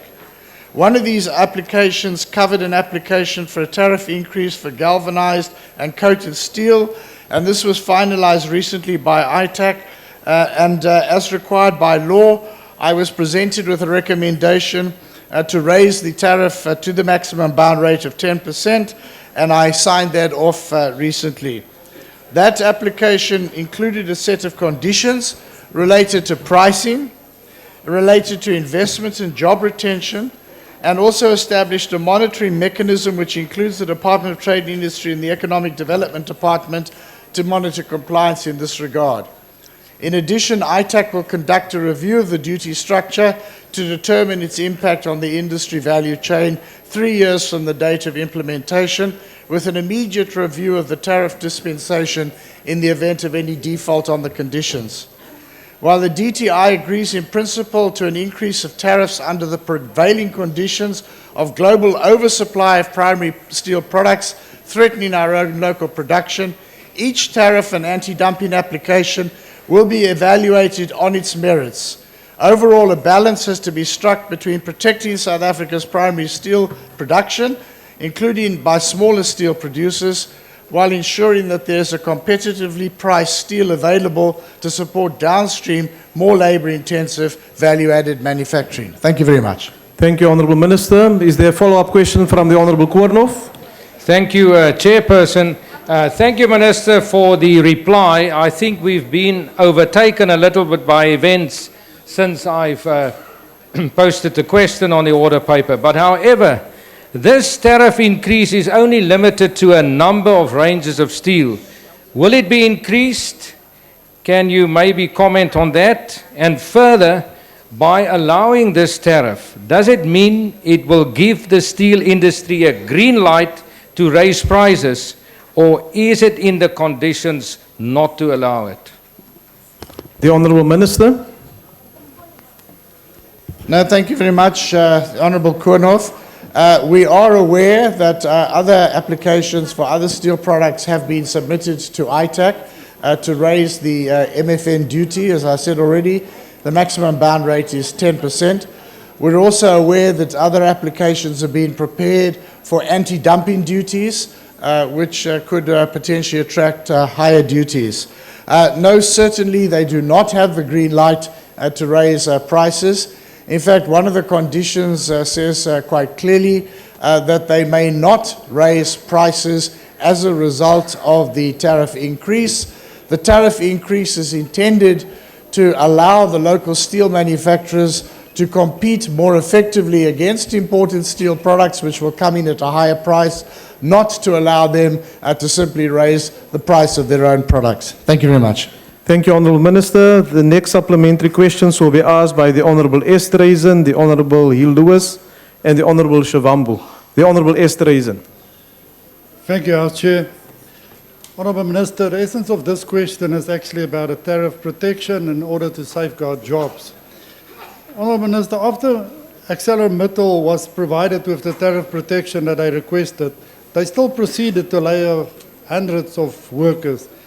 My question is, not only the protection, why are providing big steel producers like ArcelorMittal with such kind of tariff protection that will only serve to deny downstream manufacturers the benefits of cheaper global steel prices, and I might add the benefits which they richly deserve after the very same ArcelorMittal's price gouging? Thank you. The Honourable Minister. Well, I did say that we have a task team that includes representatives of our department as well as the Economic Development Department. We will be monitoring any practices with regard to job layoffs where there have been commitments that this will not happen, at least on any significant scale. Let me say also that we actually think that the atmosphere for the discussions about pricing policy have significantly improved under the circumstances that we find ourselves in. Over a long period of time, we have been concerned about the pricing policies that have been followed by upstream steel manufacturers. The fact of the matter is, I think that what we're facing is the real possibility of losing a significant part of South African's primary steel production. If that happened, that would not be to the benefit of South African manufacturing. It would not be to our benefit to rely in the long term simply on imported steel. But what we have to do is to defend the productive capacity in primary steel manufacturing, while at the same time not allowing the primary steel manufacturers to simply shield behind the protection that we provide them with to raise prices. So that's one of the very, very important conditions, as I mentioned already. Thank you. Thank you, Honourable Minister. The Honourable Hill Lewis. Thank you very much, Chairperson. Minister, it's amazing that you say that the atmosphere for the pricing discussion is much better. To my mind, it's far, far worse.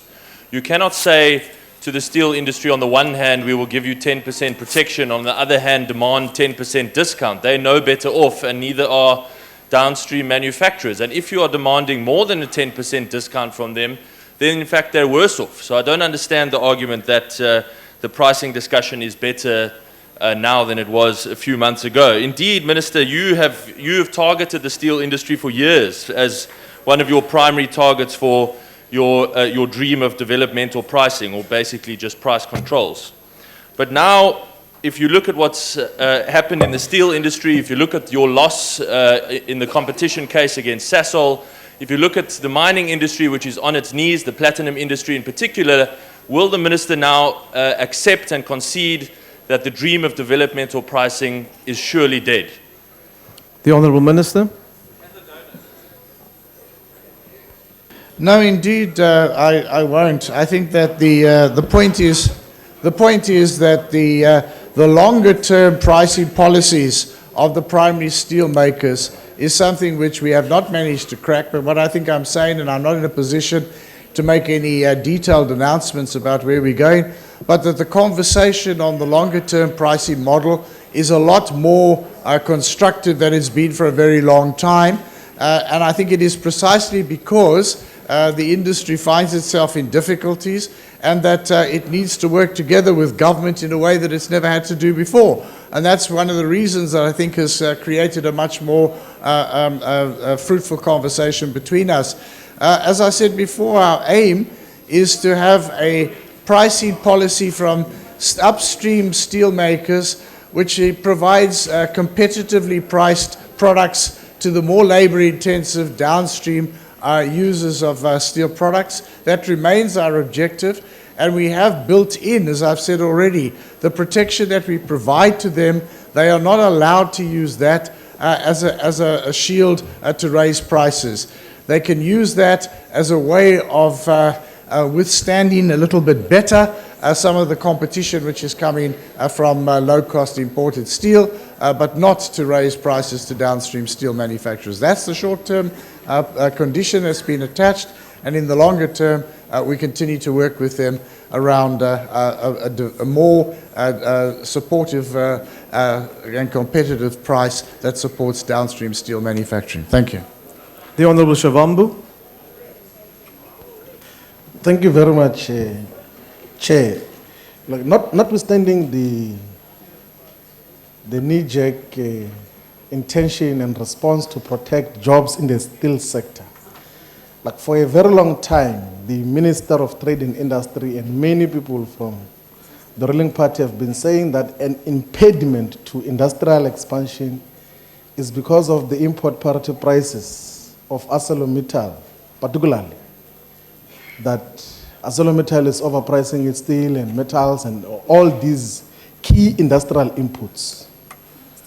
Now ArcelorMittal is in crisis because of the global commodity prices, and we're rushing to protect them through a tariff increase. Don't you think that a much more durable interventions could be renationalization of ISCO and state control and ownership of the strategic steel industry, so that we are able to then deal with that industrialization question, which for a very long time you have been saying is being prevented because of the import parity prices of metal steel. You are protecting them now, but they have been complaining about them for a very long time. Thank you very much. The Honourable Minister.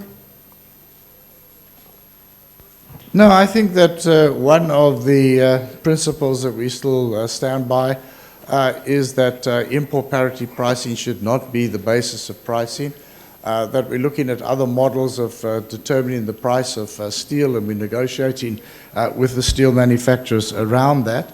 By the way, though, with the prices having fallen to where they are, import parity pricing probably means lower prices on the domestic market. But the fact of the matter is that we face a very imminent possibility that significant parts of local primary steel manufacturing would be lost in this economy. That would not be to the benefit of industrialization. I'm not sure that the fiscus has the 60-odd billion rand that would probably be necessary to compensate if we were to purchase from ArcelorMittal and renationalize. Nationalization without compensation is, of course, not possible under the Constitution that you swore to uphold when you came into this Parliament. Thank you very much. The next question has been asked by the Honourable De Freitas to the Minister of Transport. The Honourable Minister.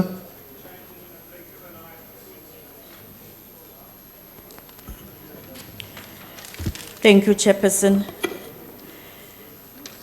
I just want to respond to the question as placed. At the right moment and the right time, and once various processes underway have progressed enough, appropriate action will be taken, and what advice will be given to the President will crystallize then. In the meantime, I just want to indicate to the House that the Board of Control of the Passenger Rail Agency of South Africa has commissioned a forensic investigation on various aspects, including maladministration and improper conduct by the former Group Chief Executive Officer, any employee and board member of Prasa. Once investigations are finalized, I will look at the recommendations and decide on the way forward. But also on the 1st of August, before the Public Protector's report was released, I also asked the Auditor General of South Africa to investigate all allegations of maladministration and impropriety at Prasa. Also, the Public Protector has made inter alia recommendations calling on the Chief Procurement Officer to investigate all tender contracts above 10 million rand issued by Prasa since 2012. I will be meeting with all concerned parties to consolidate these investigations, because members would remember that I made reference to 3 areas of investigation, and we need to consolidate these investigations into one, because all these investigations are focusing on the same matters. And once this has been done, and as usual, regular briefings will be provided to His Excellency President Zuma to report progress on the said investigations. And whatever actions ensuing from that will flow from then on. Thank you. The Honourable De Freitas. Thank you, Chair. The Honourable Minister replies confirms that indeed she is being derailed. And if the wheels were not coming off, the Minister would be taking corruption seriously, as the only way to ensure that money lost and is recuperated and that criminal charges are investigated is through the SIU. That's why her department in Prasa is following, is problematic in following the previous CEO, Lucky Montana, and who is going to be getting appears to be getting scot-free, not to mention all the others with fake qualifications. All this seems to be happening like a runaway train in respect to all the damage that has been caused. This vital state entity falls squarely under her purview, and this forms a greater narrative regarding this government's lack of will to root out corruption. Where has the minister been in all this? Perhaps hiding in one of the tunnels that the new locomotives hardly fit into. The minister has an obligation to account for the mess caused and the head-on crash of Prasa.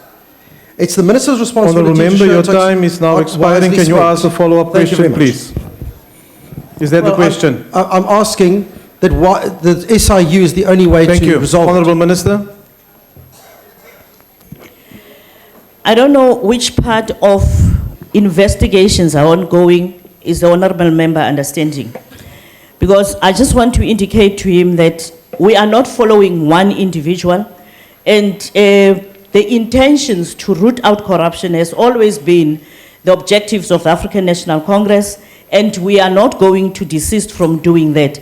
But I want to say to you that as we speak, there are remedial actions that were already in place even before the public protector released her report. So I just want to say to you, there's nothing like what you are saying, head-on crash and all those type of things that you are talking about.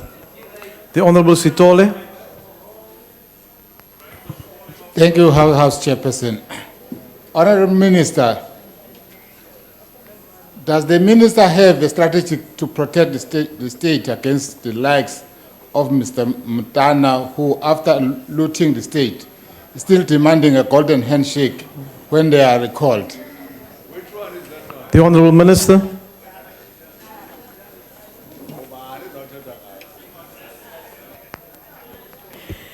Yes, as a government of the African National Congress and as a Department of Transport, we do have strategies to root out corruption. But what you are referring to, I don't know about. The Honourable Honourable answer. Thank you, Deputy Speaker. Minister, what are your plans and actual action steps that will ensure that there will be consequence for the alleged guilty parties such as ex-Prasa CEO Lucky Montana and fake engineer Daniel Mtunkulu, amongst others? Honourable Minister.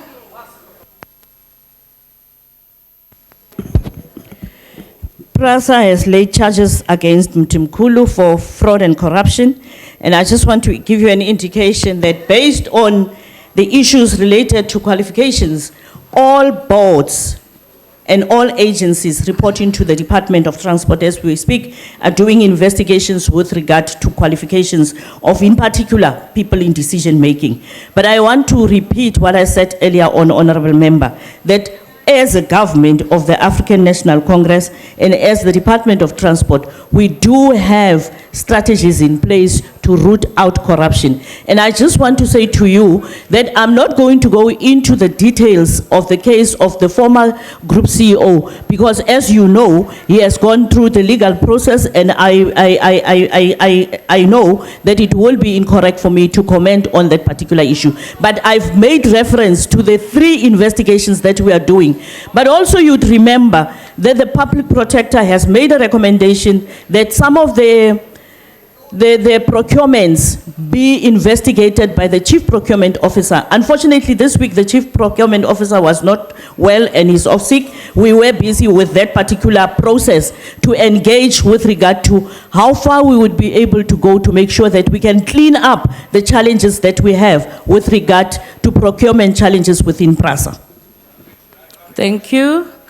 The last one to ask the follow-up question is Honourable Ramatlakane. Thank you, Chair.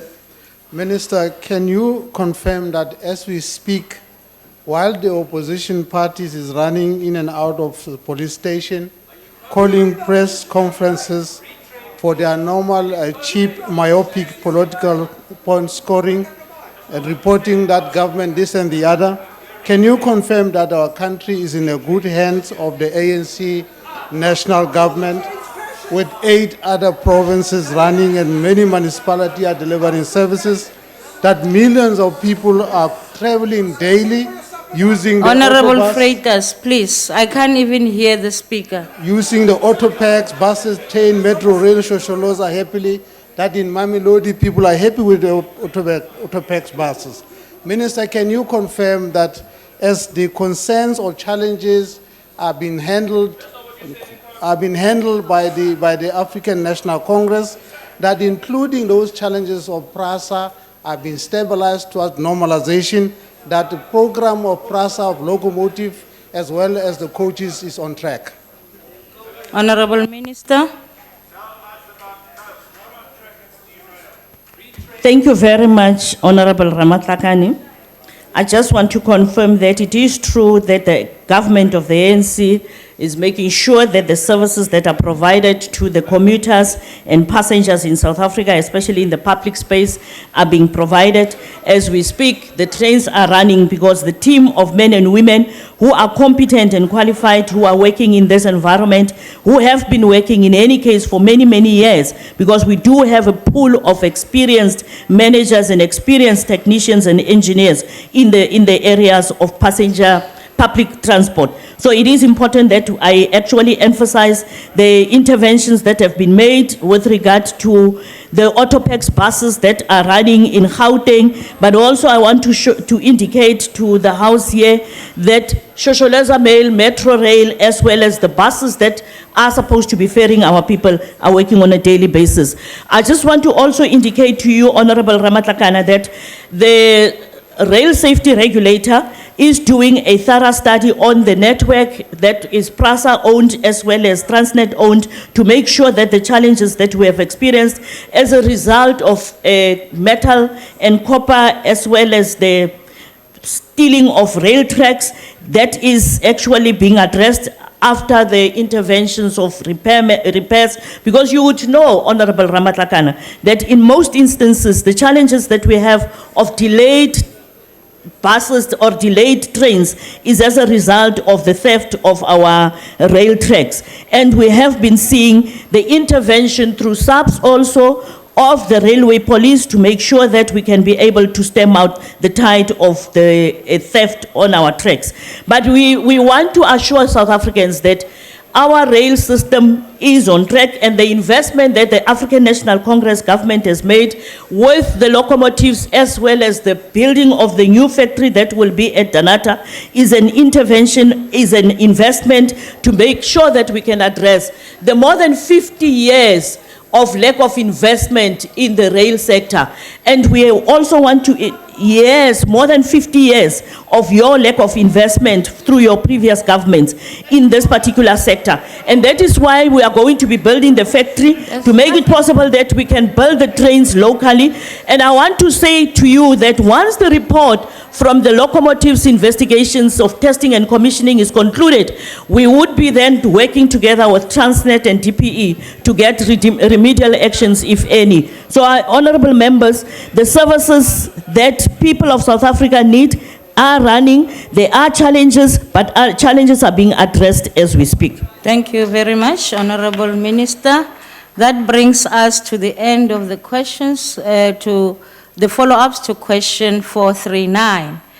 Order, honorable members, the time allocated for questions has expired. Outstanding replies received will be printed on Hansard. We now come to the notices of motion. Does any member wish to give a notice of a motion? Yes, honorable member, EFF.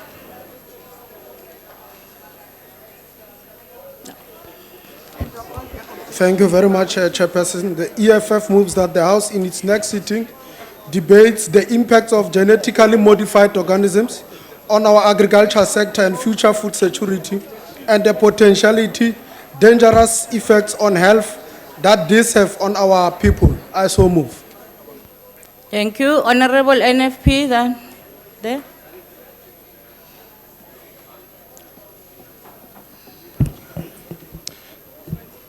On behalf of the National Freedom Party, I move that at the next sitting of this Honorable House, the members deliberate on the issue of sustainable and ethical hunting practices in South Africa, and how this could be aligned with the international standards, taking into account the diversity in our historical cultural methods of hunting. I so move. Thank you. The DA. Thank you, Chair.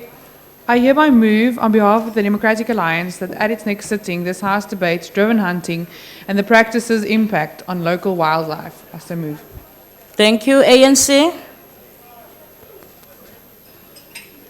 Madam Chair, I move on behalf of the ANC that in its next sitting, the House debates the possibility of charging people who steal copper wires from essential services such as telephones, railway lines, electric power lines under the Sabotage Act. I so move.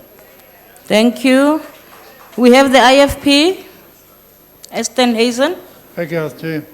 On behalf of the Nkara Freedom Party, I shall move at the next sitting of the House that the House debates that our mineral resources of coal, iron ore, and manganese extractions are still being heavily constrained by insufficient rail capacity.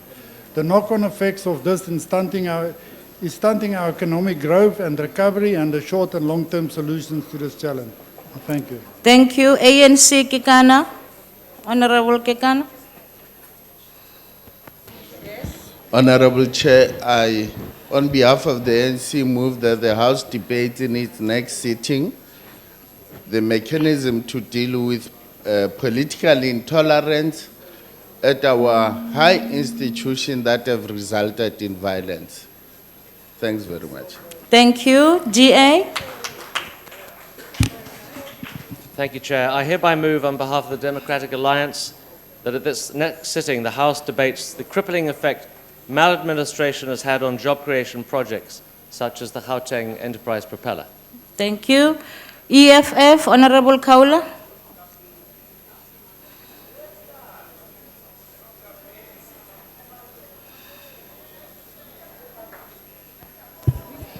Ngibonge lapho sihlalo.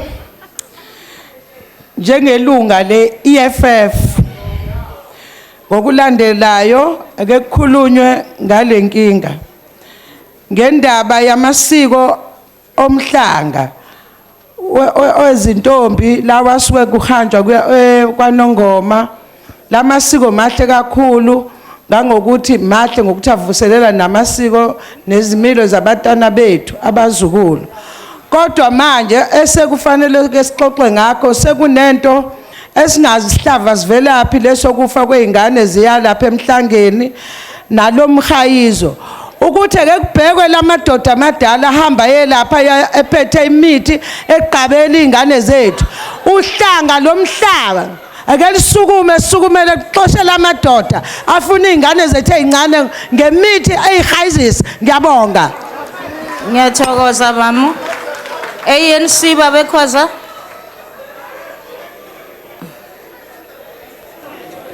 Ngiyabonga sihlalo.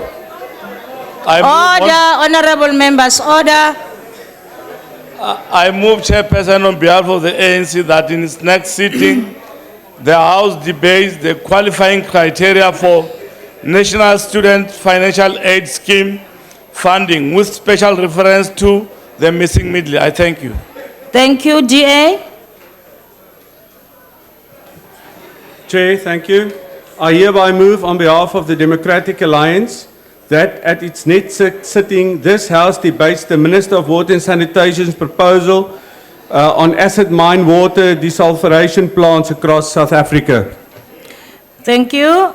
IFP, Honorable van der Merwe. Thank you very much, Honourable House Chairperson.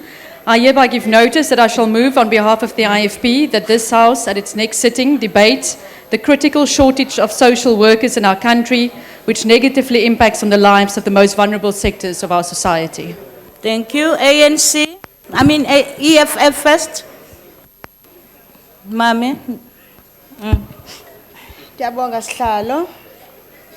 Ndiphakamela iEFF xa iphinda ihlala lendlu. Ndizophakamisa okokuba ixoxe ngegym site eyakhiwe eMarikana West ecaleni kwendlela engabiyelwanga nethi ilimaze abantwana kuba akukho mntu obajongileyo. I so move. Thank you. NFP. Thank you, Honorable House Chair. On behalf of the National Freedom Party, I move that at the next sitting of this Honorable House, the members deliberate on the issue of the pressing need for state-sponsored centers that will care for abandoned and destitute elderly people in the country. I so move. Thank you. Thank you. ANC. Thank you, House Chair. I move on behalf of the ANC that in its next sitting, the House debates working cooperation between national, provincial and local government to discuss the issue of purchasing of land to respond to the housing backlogs. I thank you. Thank you very much. NFP. Thank you, House Chair. On behalf of the National Freedom Party, I move that at the next sitting, the House deliberates on the issue of the alarming increase in unlawful deductions from SASSA accounts, which have a negative impact on pensioners, and the desirability for legislative intervention to cap such deductions. I so move. Thank you. The DA, Honorable McLaw. Thank you, House Chairperson. I hereby move on behalf of the Democratic Alliance that at its next sitting, this House debates the proposed relocation of the Northwest Province's Freiburg Deeds Office. I so move. Thank you. EFF, Mam Kaula.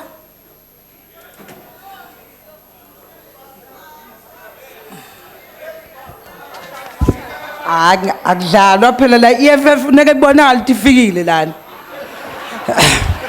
Ngokulandelayo ake sikhulume ngendaba yabantwana abasuke beshonelwe abazali. Othola ukuthi emndenini akusekho umuntu osebenzayo. Ngangokuthi izingane zinaye into yokuthi zixoshe ikati eziko. Ngiyajabula oba nangu ungqongqoshe uminister ukhona wabantwana. Ukuthi lezi ngane ake ibhekelelwe zingaze igcina sezenza into engafanele ukudla idakamizwa nanokuthi zigcine sezihamba zintshontsha. Siyacela ukuthi kusukume lapha eChasworth ku Ward 77 ukhansela uMathombi wakamnyandu akafuni ukusukuma yosebenza.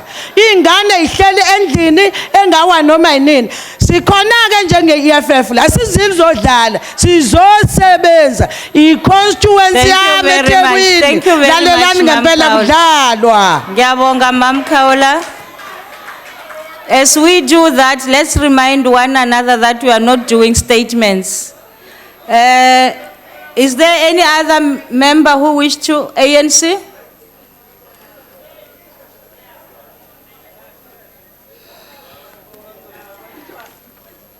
I move on behalf of the African National Congress that in its next sitting, the House debates the role of the women in our new South Africa since 1994 up to date. Thank you. Thank you very much. The indication is that that was the last on the motions, notices of motion. We now come to motion without notice. Are there any people who wish to raise motion without notice? Honorable Mkhalapa, GA. Thank you, House Chairperson. I hereby move on behalf of the Democratic Alliance that this House notes 1, the Syrian refugee crisis currently unraveling across Europe and the media. 2, further notes that after 4 years of the civil war in Syria, 220,000 people, half of whom are believed to be civilians, have been killed, 7.6 million internally displaced, and 4 million have registered or are awaiting registration with the United Nations High Commission on Refugees. 3, applaud the nations and families that have opened their borders and homes to the Syrian people. 4, condemn the 4-year-long civil war and its effects. 5, call for those on both sides of this conflict to seek an amicable solution. I so move. Are there any objections to the motion? House Chair will object. The motion falls off. Honorable Mukause, EFF. Thank you, House Chair. I move without notice on behalf of the economic freedom fighters, the House, to note the ongoing corruption in the Northern Cape local and district municipalities, particularly the John Taolo Gaetsewe district municipality. Further notes that the John Taolo Gaetsewe district municipality is a rural municipality in the Northern Cape which serves some of the most marginalized people of the province, with very few opportunities for development. Further note that in 2013, when former President Nelson Mandela passed on, provinces and municipalities were requested to make it possible for the public to view the proceedings of the funeral. Further notes that the John Taolo Gaetsewe district municipality was forced to appoint a company owned by Mr. Wandile Bozwana to provide screens for the viewing in the entire district. This was as a result of Mr. Bozwana colluding with the Mayor Musikatsi and the municipal manager Doreen Bokwatile. Acknowledges that the service was never rendered. And afterwards, the company director, Mr. Bozwana, demanded that council endorses his invoice for the service he claimed to have rendered, for which there is proof that he never rendered the service. Further acknowledges that Mr. Bozwana took the municipality to court, and with the influence that he has over municipal managers in the Northern Cape province and the MEC of Kokta, Mr. Elvon Botas, he managed to intimidate municipal officials not to testify against him in court, and as a result, the court ruled in his favor. Further acknowledges that the corrupt ANC politicians in that district municipality agreed to the suspension of the CFO in the municipality because he was fighting corruption by Mr. Bozwana. We call on the Minister of Corporate Governance and Traditional Affairs, if he has the courage of his convictions, to act to root out corruption in the John Taolo Gaetsewe district municipality. I so move. Is there any objection to the motion? Object. There is an objection. The motion falls away. Imam Shaikh, yeah. Thank you, Honorable House Chair.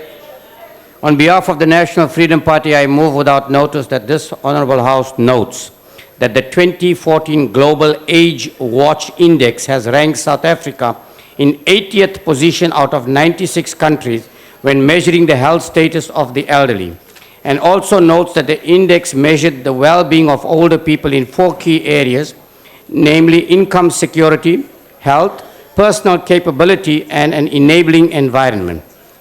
Further notes that abuse of the elderly is rising in South Africa and includes financial, physical, psychological, social, sexual abuse, and neglect, all of which in many circumstances is an outspoken of an underreported crime.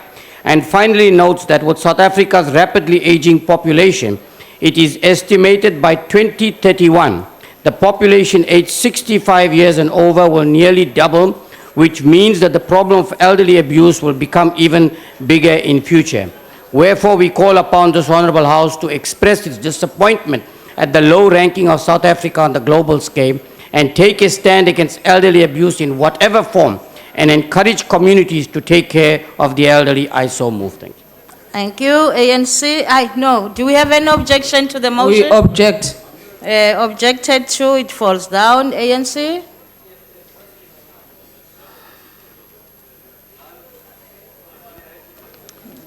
The African National Congress moved without notice that the House note that South African commemorate the National Book Week from the 7th to the 13th of September 2015. Further note that the Deputy Minister of Arts and Culture, Comrade Rejoice Mabutafatsi, launched the National Book Week and the National Book Week Tour, Pasav Emoyeni Conference Center in Parktown. We acknowledge that the National Book Week is an important initiative in encouraging the nation to value reading as funny and pleasurable activities, and to showcase how reading can easily be incorporated into one daily lifestyle. Believe that the importance of reading in order to achieve success in life is fundamental for the individual and essential for the nation building and social cohesion. We remember that each year Many people include celebrity lend their names, their energy to our campaign. Congratulate the Department of Arts and Culture in collaboration with the South African Books Development Council for organizing this year's National Book Day. Thank you. Are there no objections to the motion? Yes, Madam Chair, the EFF objects. There is an objection. The motion falls down. GA, Honorable Waters. Thank you, Chair. I hereby move on behalf of the Democratic Alliance that this House notes that the Executive Mayor of the Ekurhuleni Metro, Councillor Mondli Gungungbela, has identified the Kempton Park CBD and surrounding areas as an Aerotropolis, which is a city that is built around an airport, offering its businesses speedy connectivity and to their suppliers, which the DA supports. However, condemns the current dilapidated state of the Kempton Park CBD, which is strewn with potholes, some knee-deep, uncollected refuge, which is piling up on street corners, and crumbling infrastructure. Noting that the Executive Mayor has failed to respond to an open letter I wrote to him regarding these issues. Further noting the CBD is in such an appalling state, one can only describe the Aerotropolis as a trash-otropolis.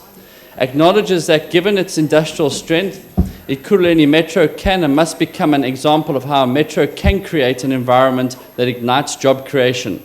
Calls on Mayor Gungungbele to roll up his sleeves, take action, and clean up his trash-otropolis. I so move. Thank you. Thank you. Are there no objections to the motion? Yes, Honorable Chair, ANC objects. Thank you. Thank you. We still have. Okay. Can we have the EFF? Thanks, Honorable Chair. Ndo imela EFF ndikotakuwa ndikidzinginya husina ndivadzo uri nduhei idive zvauri mubuso hoyu wa ANC warata vathu vothe nga manda mahayani kha province dzothe malugana na u ṱhogomela dzibada.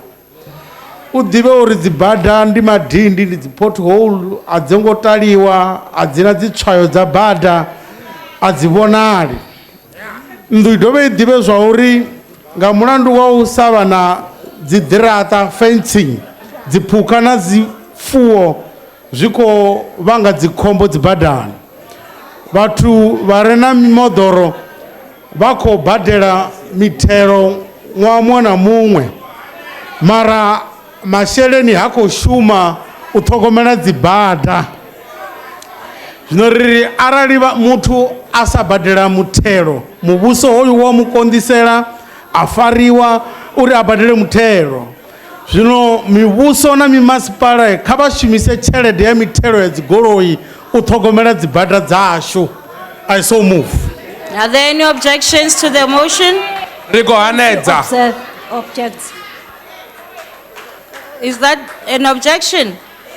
Okay, the motion falls off. Honorable Majeke, UDM. Thank you, Chairperson.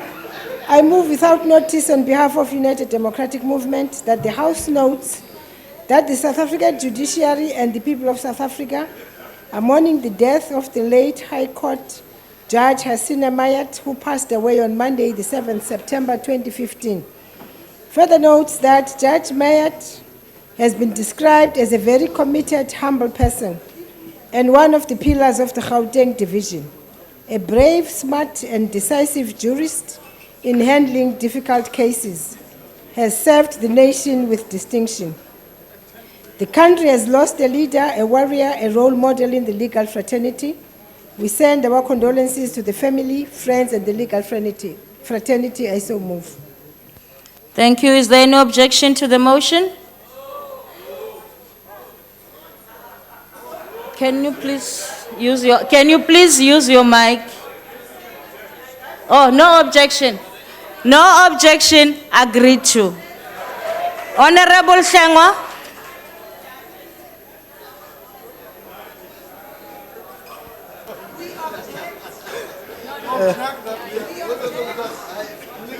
Order, honorable members. Honorable Sanga, continue. Thanks you all much, Honorable Chairperson. On behalf of the Inkatha Freedom Party, I move without notice that the House 1 extends its greatest concern in barbaric killing of wild animals during the so-called game hunt, which is currently underway in South Africa's private reserves. Note that this cruelty of animal killing involves the tracking the beasts and then driving them towards hunters waiting on special platforms. Though legal, is cruel as animals are often only wounded and then left to die a slow and painful death. Further note, this brutality comes just over 2 months after Cecil the lion was killed by an American recreational game hunter in Zimbabwe, causing a global outcry against inhumane hunting. Acknowledges that more than 18 animals were killed during this time, including Gemsbuck, eland, wildebeest, warthogs, impala, and the duiker.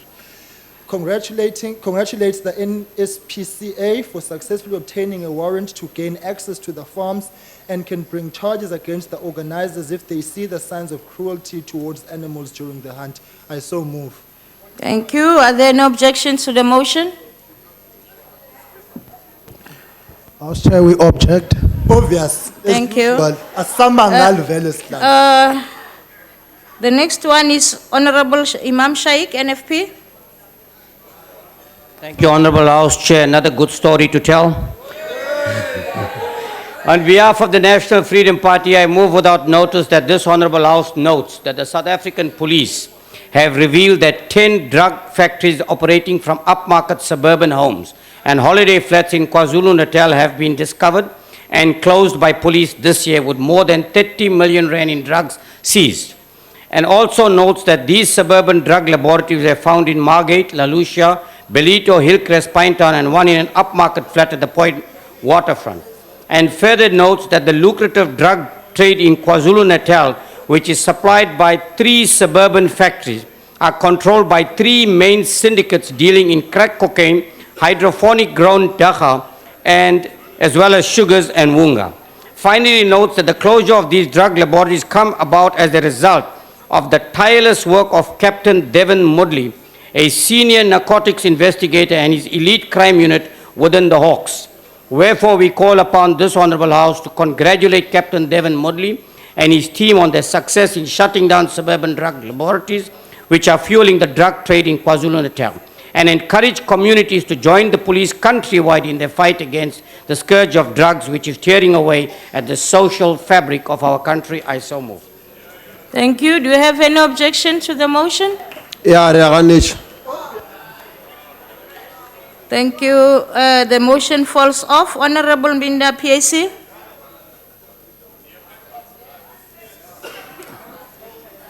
I hereby move without notice on behalf of the Pan-Africanist Congress of Azania that the House notes that at 9:09 today, the 9th day of the 9th month, the world commemorates Fetal Alcohol Syndrome, FAS Day. Alcohol-related problems can include deformities, mental retardation, and learning disabilities. Further notes that the 9th is to emphasize to women the importance of not drinking alcohol for the 9 months of pregnancy, as the alcohol they drink enters the bloodstream of the fetus and causes permanent damage to the unborn baby. Also notes that rural areas in Western Cape and towns in Northern Cape are the hardest hit by FAS. It does, however, affect babies born in urban areas with prevalence in teen pregnancy and young moms. Acknowledges that an estimated 25,000 babies are born with FAS every year in South Africa, and that FAS is the main cause in severe mental disabilities and stunted physical growth in babies, a large number of undocumented cases. Further acknowledge that the FAS is preventable and 100% avoidable. Calls for continuous intervention, education, and counseling initiatives for young mothers and old, and information for empowering communities and enabling them to deal with this cause.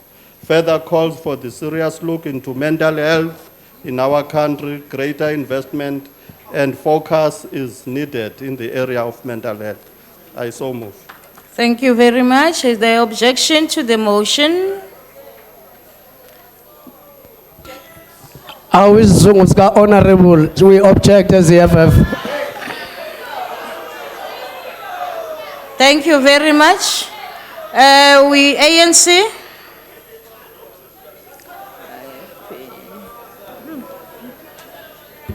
The African National Congress move without notice that the House note that on the 21-year-old Charlie McCroft, a student from the University of Cape Town, and her team of climbers on Thursday, the 3rd September 2015, reached the summit of the mountain of Kilimanjaro, making her the first female quadriplegic to do so.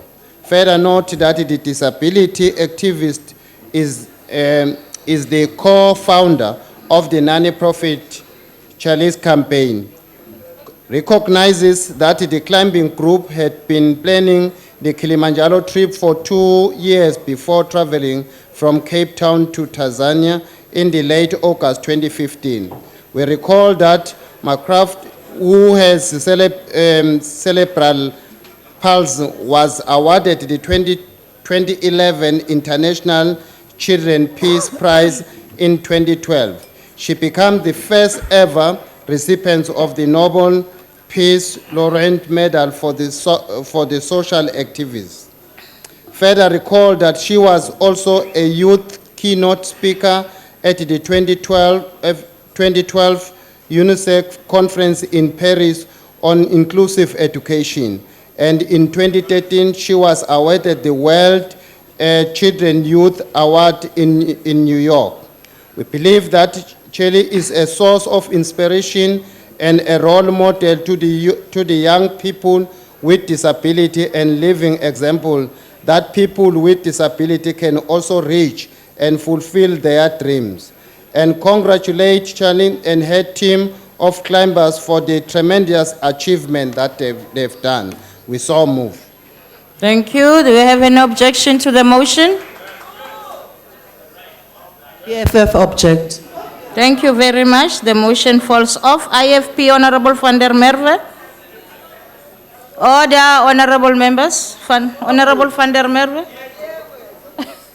Thank you very much, Honourable House Chairperson. I hereby move on behalf of the Inkatha Freedom Party without notice that this House notes that many NGOs providing vital services on behalf of the state and effect positive change in our communities, and that these organizations are in deep crisis with many unable to raise funds.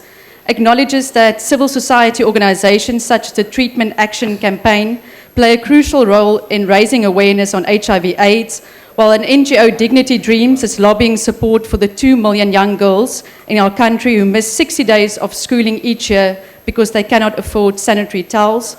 Further acknowledges that a decline in South Africa's civil society sector is likely to exacerbate poor service delivery and an increase in social ills. Accepts that by investing in civil society, we are investing in a brighter future, and therefore calls on government and South African businesses at large to make more money available to civil society and for South Africans to get involved by volunteering their skills to these organizations. I so move. Thank you. Do you have any objection to the motion? Madam Chair, the EFF objects. The EFF objects. That falls down. NFP at the back. Chairperson, on behalf of the NFP, I move without notice that this Honourable House knows that the 138 megawatts holder wind electricity generating facility became fully operational last week, and also notes that the facility was built by listed infrastructure group Aveng and its partner Acciona Energia of Spain for ESCOM at a cost of 2.7 billion. And further notes that the Holder Wind facility situated on shore in the Drakenstein municipality of the Western Cape consists of 46 wind-driven power turbines of 3 megawatts each and will generate about 400 gigawatt hours of electricity sufficient to provide power to about 200,000 homes a year. And finally notes that Aveng has also constructed a 250-hectare Session solar plant, which consists of about 320,000 solar photovoltaic panels and which produces 216 gigawatts of electricity, equivalent to the consumption of 100,000 South African households a year. Wherefore, we call upon this Honourable House to congratulate Aveng on completion of the Holder Wind Farm and encourage ESCOM to continue support for further development in the renewable and eco-friendly electricity generation, capacity to reduce our country reliance on fossil fuel-based electricity generation. I so move. Thank you very much. Do you have an objection to the motion? Khona bakithi umkhonyana kwami lo kodwa ngiya-object. Thank you. The motion falls off. EFF, Honorable Prasa. Object.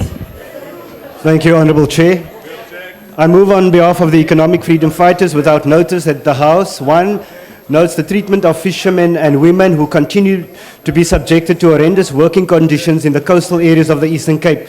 2, that white monopoly capital continues to make it impossible for local black fishing companies who want to enter the industry, even to the point of threatening violence. Further note that several engagements with leadership from local fishing labour council representing fishermen and women from the Nelson Mandela Metro, Neisner, Jeffreys Bay, Tsitsikamma and other parts of the coast, it has become clear that there are unspeakable levels of abuse of black workers. At times, workers are not even paid when work was carried out, but only get threatened with violence. There is no compensation for occupational injuries due to collusion by some unscrupulous doctors and fishing companies. Further note that police have bungled the case of a white boat owner who shot and killed a black worker, and the Humid police station has failed to do any investigation. Call on the government to stop colluding with white monopoly capital by hiking the cost of obtaining fishing permits. We call on the Humid police station to investigate the murder case as a matter of urgency. I so move. Thank you. Do you have an objection to the motion? House Chair, noma yini evela kubo asivumi. Gubo, Honorable Member, can you please talk? Don't talk like that. Isho kahle ukuthi you object. Ini abayishoyo say object. Ngesingisi ke leso. Okay. On GA. Thank you, Honourable Chairperson. I hereby move on behalf of the Democratic Alliance that this House notes that the 1st of September 2015 ushered in Steptember, a month annually dedicated to raising awareness of and raising funds for those living with cerebral palsy. That in less than 10 days, September 2015 has raised $1.8 million globally. Encourage all South Africans to support this remarkable initiative. Thank you. Thank you. Do you have an objection to the motion? No objection. The motion. House Chair, I've raised my hand. I object. Honorable Member, I've been asking people to go to the mic. Your hand, I thought you wanted to come in. So I have you on my list, but thank you very much. But I've been asking for people to go to the mic, so let it be like that. I thank you have done that. Now it's your turn to raise your own motion. Thank you, House Chair. I move without notice on behalf of the economic freedom fighters for the House to note the arrogance of the ANC government towards the voters and to those who put them in power. Further notes the arrogance of President Zuma and the Minister of Mineral Resources towards victims of asbestosis in the communities of Maruping, Bakaros, Tsineng, and Daniel Scale in the Northern Cape. Acknowledges that despite numerous attempts by the victims themselves and even by the South African courts compelling government to compensate the affected communities, the ANC continues to turn a blind eye, whilst prominent figures within the ANC and those loyal to them live a high life, benefiting from the same mines. Further acknowledges that some victims died not having received their compensation, with their hopes thrashed under the uncaring and corrupt ANC government. Acknowledges that these victims trusted the EFF leadership enough by asking them to assist them to get their compensation monies from government. We applaud the ex-mine workers of Jeffco in the Kuruman area who refused to give up and for their bold decision to continue to fight for compensation. We therefore call on the government to compensate the victims of asbestosis accordingly. We further on call government not to further frustrate those poor communities and their families. I so move. Thank you. Do you have any objection to the motion? Honorable House Chair, the National Freedom Party opposes. Thank you. The motion falls off. Do we have any other motion without notice? ANC? Any other? Thank you, Honorable Chair.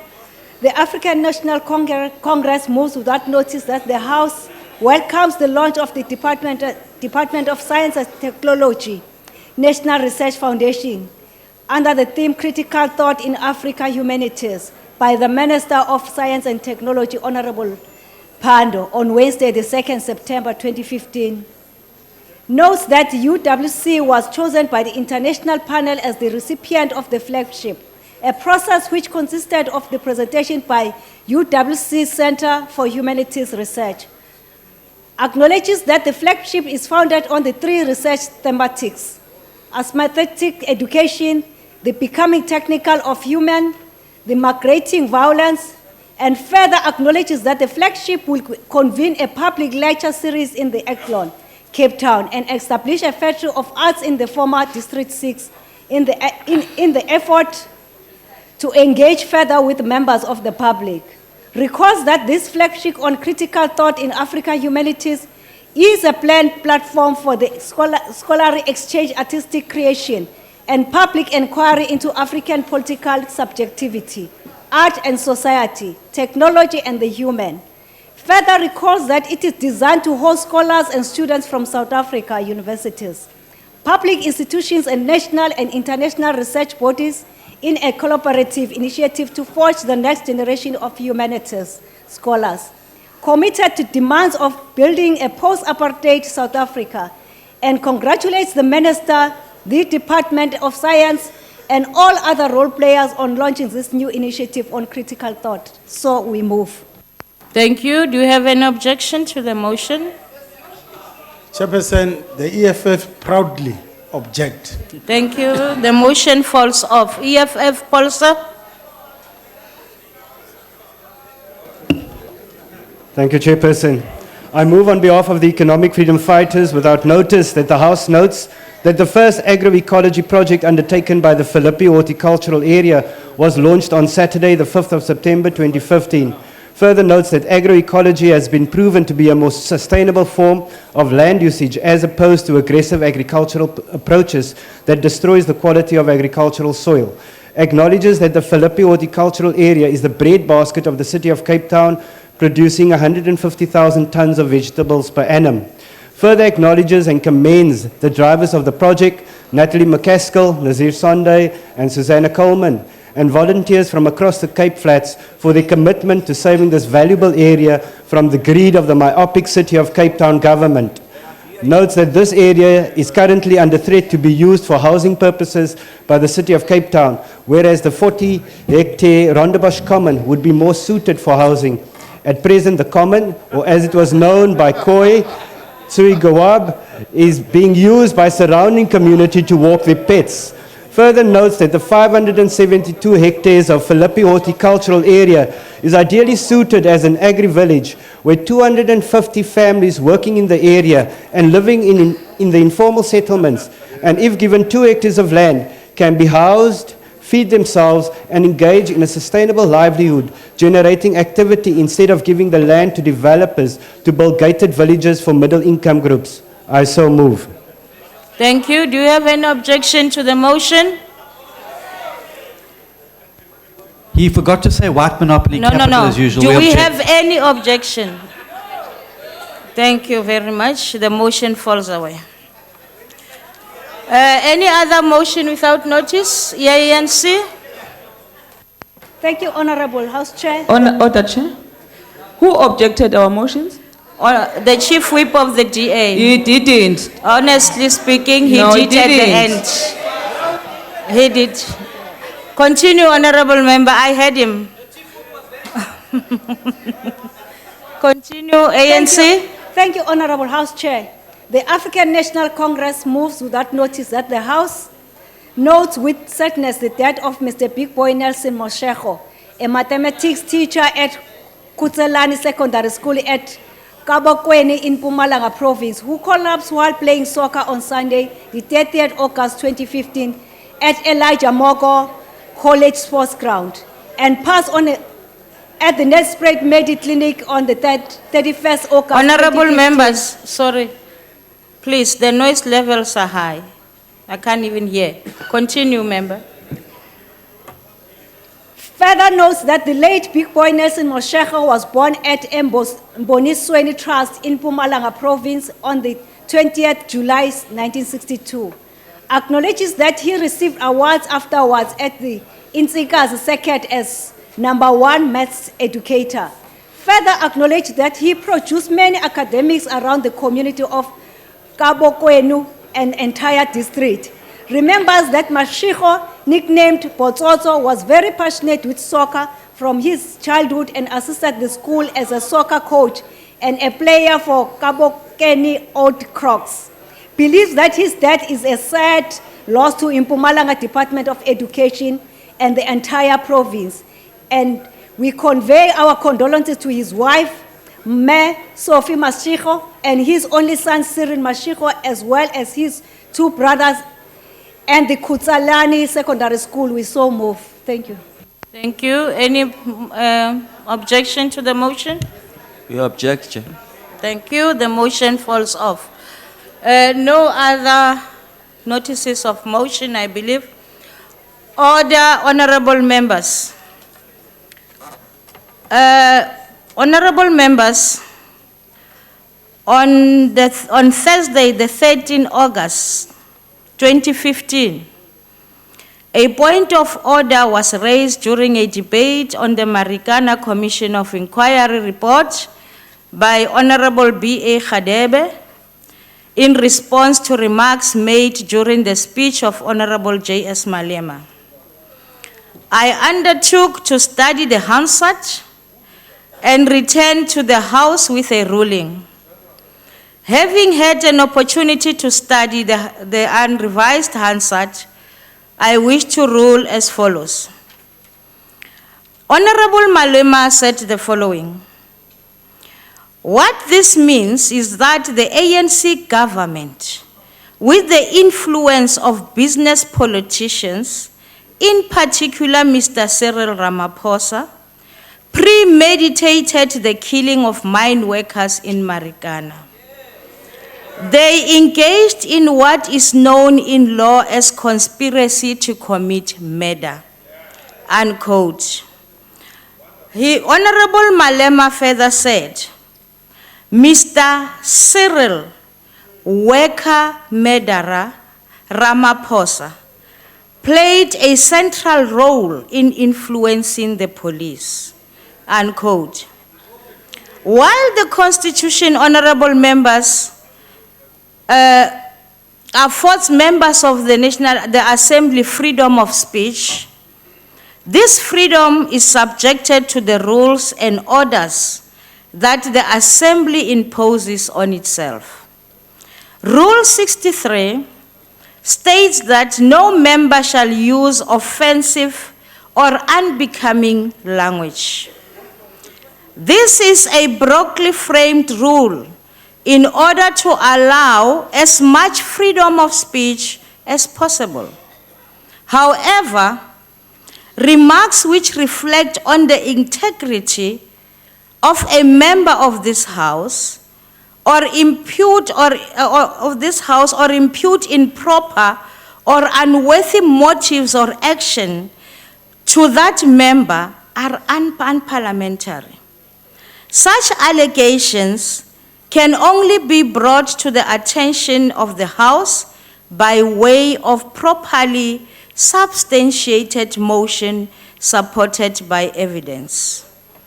If accusations were to be generally allowed in debate in this House, they would not only undermine members in their performance of their duties, but would also undermine the image of Parliament itself. It is worth reiterating that all members have undertaken an oath to uphold the Constitution and the laws of this country. May I ask Honorable Malema to stand? Thank you. The remarks, the Honorable Malema, are offensive and derogatory to a fellow member of the House. The remarks cannot be regarded as being in any way parliamentary or acceptable. Honorable Malema, will you please withdraw the remarks that Honorable Ramaphosa was engaged in the conspiracy to commit murder and that he is a murderer? Cyril is a murderer, and Cyril participated in the conspiracy to murder workers. A point of order, Chair. Honorable I will come to your point of order.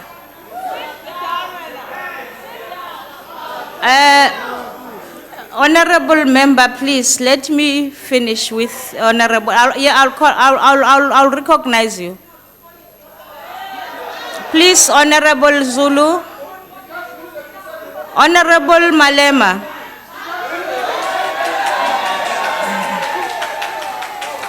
Honorable Malema.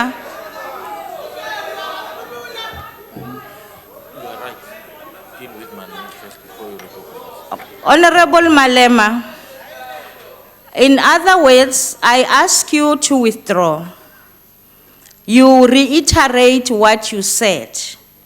And in this August House, you repeat that Honorable Deputy President Ramaphosa is a murderer. Are you going to withdraw, Honorable Malema? Cyril Ramaphosa is a murderer and participated in the conspiracy to kill the workers in So Marikana. you are not prepared to withdraw? You can take me to jail for that. Cyril has got blood of innocent Honorable people. Malema, thank you very much. Honorable. That. I will never apologize to Cyril. Cyril must rot in jail. He's a murderer. He killed our Honorable people. Malema, I And if you are asked going to use this parliament to Honorable protect murderers, Malema. I'm not going to agree to that. So why do you switch off my mic if you want me to speak? I don't want you to speak. I asked you But why to did do you one ask thing. me to stand up? Why did you ask me to stand up? Because I asked you to withdraw. Switch on the mic. No, I'm not going So to do I'm that. not listening to you also. You don't Honorable want to listen Malema, to will me. you please leave the house? I'm not leaving. Will you please I'm not leave the leaving. house? I'm not leaving.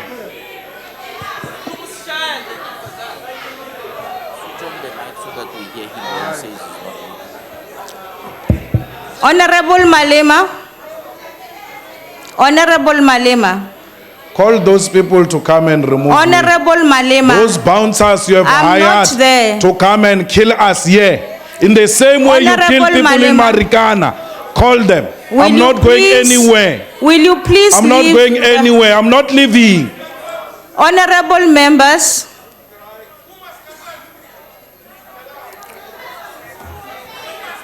Please ask the sergeant at arms to come and assist. Hayi ngiyabonga mhlonishwa ngiyabonga lapha ngaphambili. No. Ubani usigazozo la? Ubani usigazozo? Honorable members, at this stage, I am going to ask the sergeant of arms to come into the house and help us to remove Honorable Malema from the house. Mahlangu? Point of order. Point of order. Chair.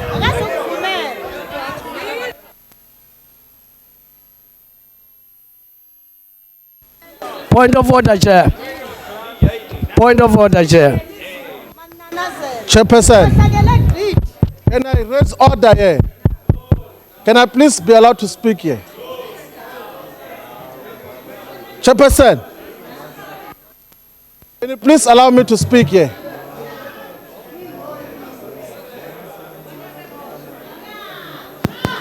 Honorable Shivambu, I'm dealing with Honorable Malema as per the process of the rules of this house.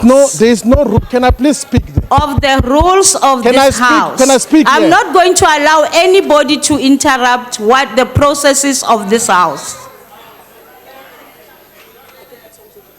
Chair, the mic is off. Chair.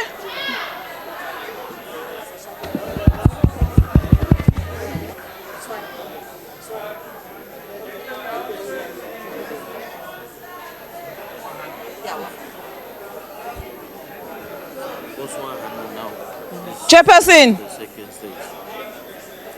After such a has come and indicated that the officer doesn't want to refuse it. Now you need to say it.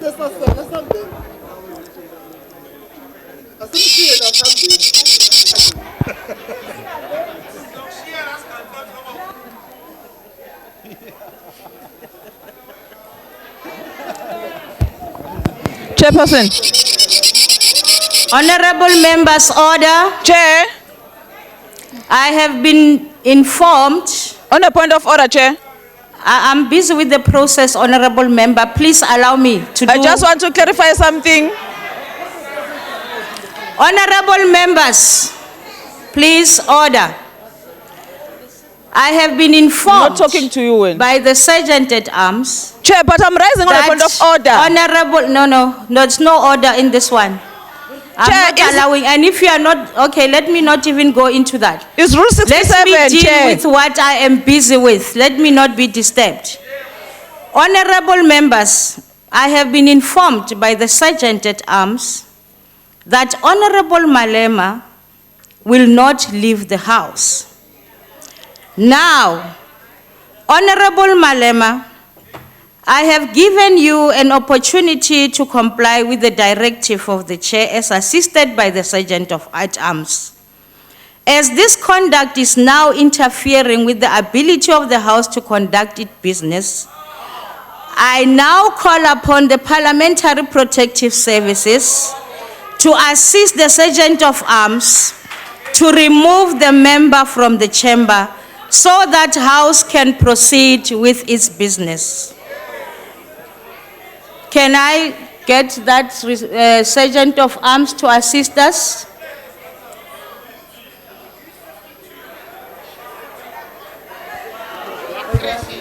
Order, Chair. Order, Chair.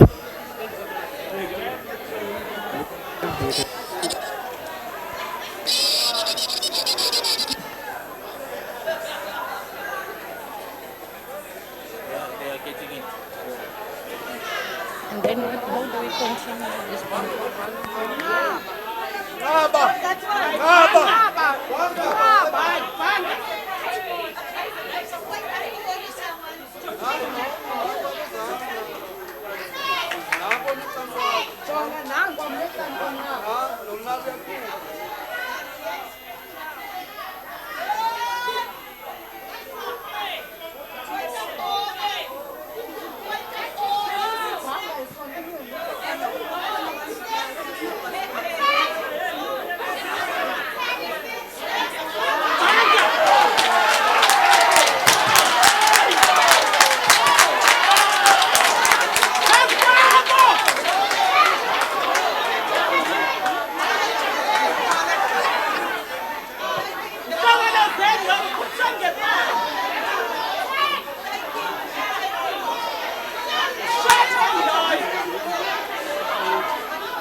achieve as we are celebrating? Nothing. Cowards.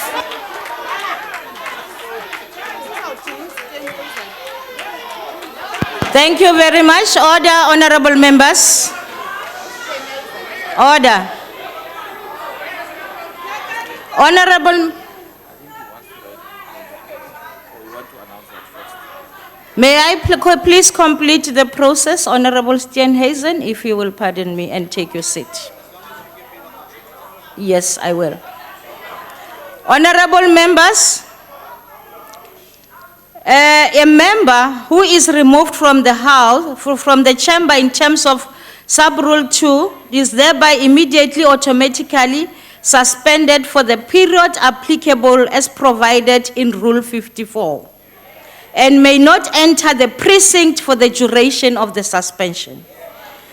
If I have to go to Rule 54 and read it to you, the suspension of a member shall on the first occasion during a session continue for 5 parliamentary working days, on the second occasion for 10 parliamentary working days, and on any subsequent occasion for 20 parliamentary working days. Now, that is the ruling for today. Honorable Steenhuisen. Thank you very much. So I think you need to put the mics back on. Oh. My apologies. Thank you. House Chair, I'd like to address you in terms of Rule 52, if I may. 52 years. 52. I believe that the Honourable Malema's refusal to withdraw despite the request from you was a grievous offence in terms of the rules. And I think it was so egregious an offence that it didn't warrant asking the member to leave the chamber. And I would advance, Madam House Chair, and I want it placed on record, that I believe that Rule 52B should have been invoked by you rather than calling in the Parliamentary Protection Services.